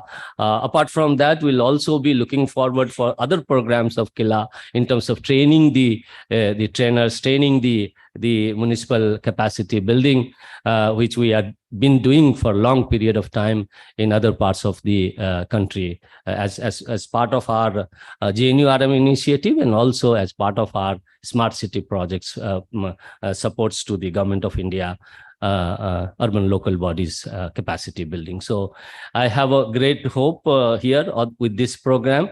Along with me and my university, urban planning department is keenly interested in whatever manner we can do. But apart from urban planning department, we have other departments as well, architecture, engineering, all. We'll bring in more support, and we'll also try to take back some of the learning which will enhance our students' capacity there, because we are primarily an education institution. So we have a vested interest also to get exposure to our students as part of the curriculum that we are looking forward in this area and in Kerala itself. So I don't have much to add more here. Thank you very much. And we look forward for this platform to be more global as well as local, in the sense we can implement the things which is doable. Thank you so much. Thank you, Ajit. Thank you, Anil. I think there is some technical issues. So some of the partners are constantly messaging us saying that they are not able to join. Let's see if they are able to make. Our IT team is trying to address this. Meanwhile, let me invite Achu Shekhar, who is a representative of WRI in Kerala, and he can also WRI is one of our global policy partners, and we have been working with the WRI since last few years. And Achu will have things to share about their work. Hi, good afternoon. So for those of you who do not know, WRI, World Resource Institute, we are a global research organization. We are actively working in all major urban agglomerations all over the world and even in India. We have been very active in Kerala for the last 10 years, and with KILA, we have been doing a lot of work for the last 4 to 5 years.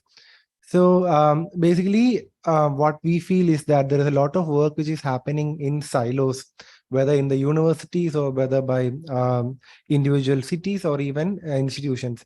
The thing is that most of the work does not get scaled up or does not get the required discussion and adaptation in other cities as required. So that's where the Kerala Urban Dialogues or the Kerala Urban Forum becomes the need of the hour, because this is a right time where a lot of research is happening, a lot of projects are being implemented in Kerala, and we need to have the proper sharing of experiences and finding the next steps to understand that all these projects are required for Kerala, and also to ensure that the projects are implemented in a sustainable manner, so that the projects that come into Kerala for a better development are not restricted to a particular fund or a particular project, but those become programs and get implemented on the long scale.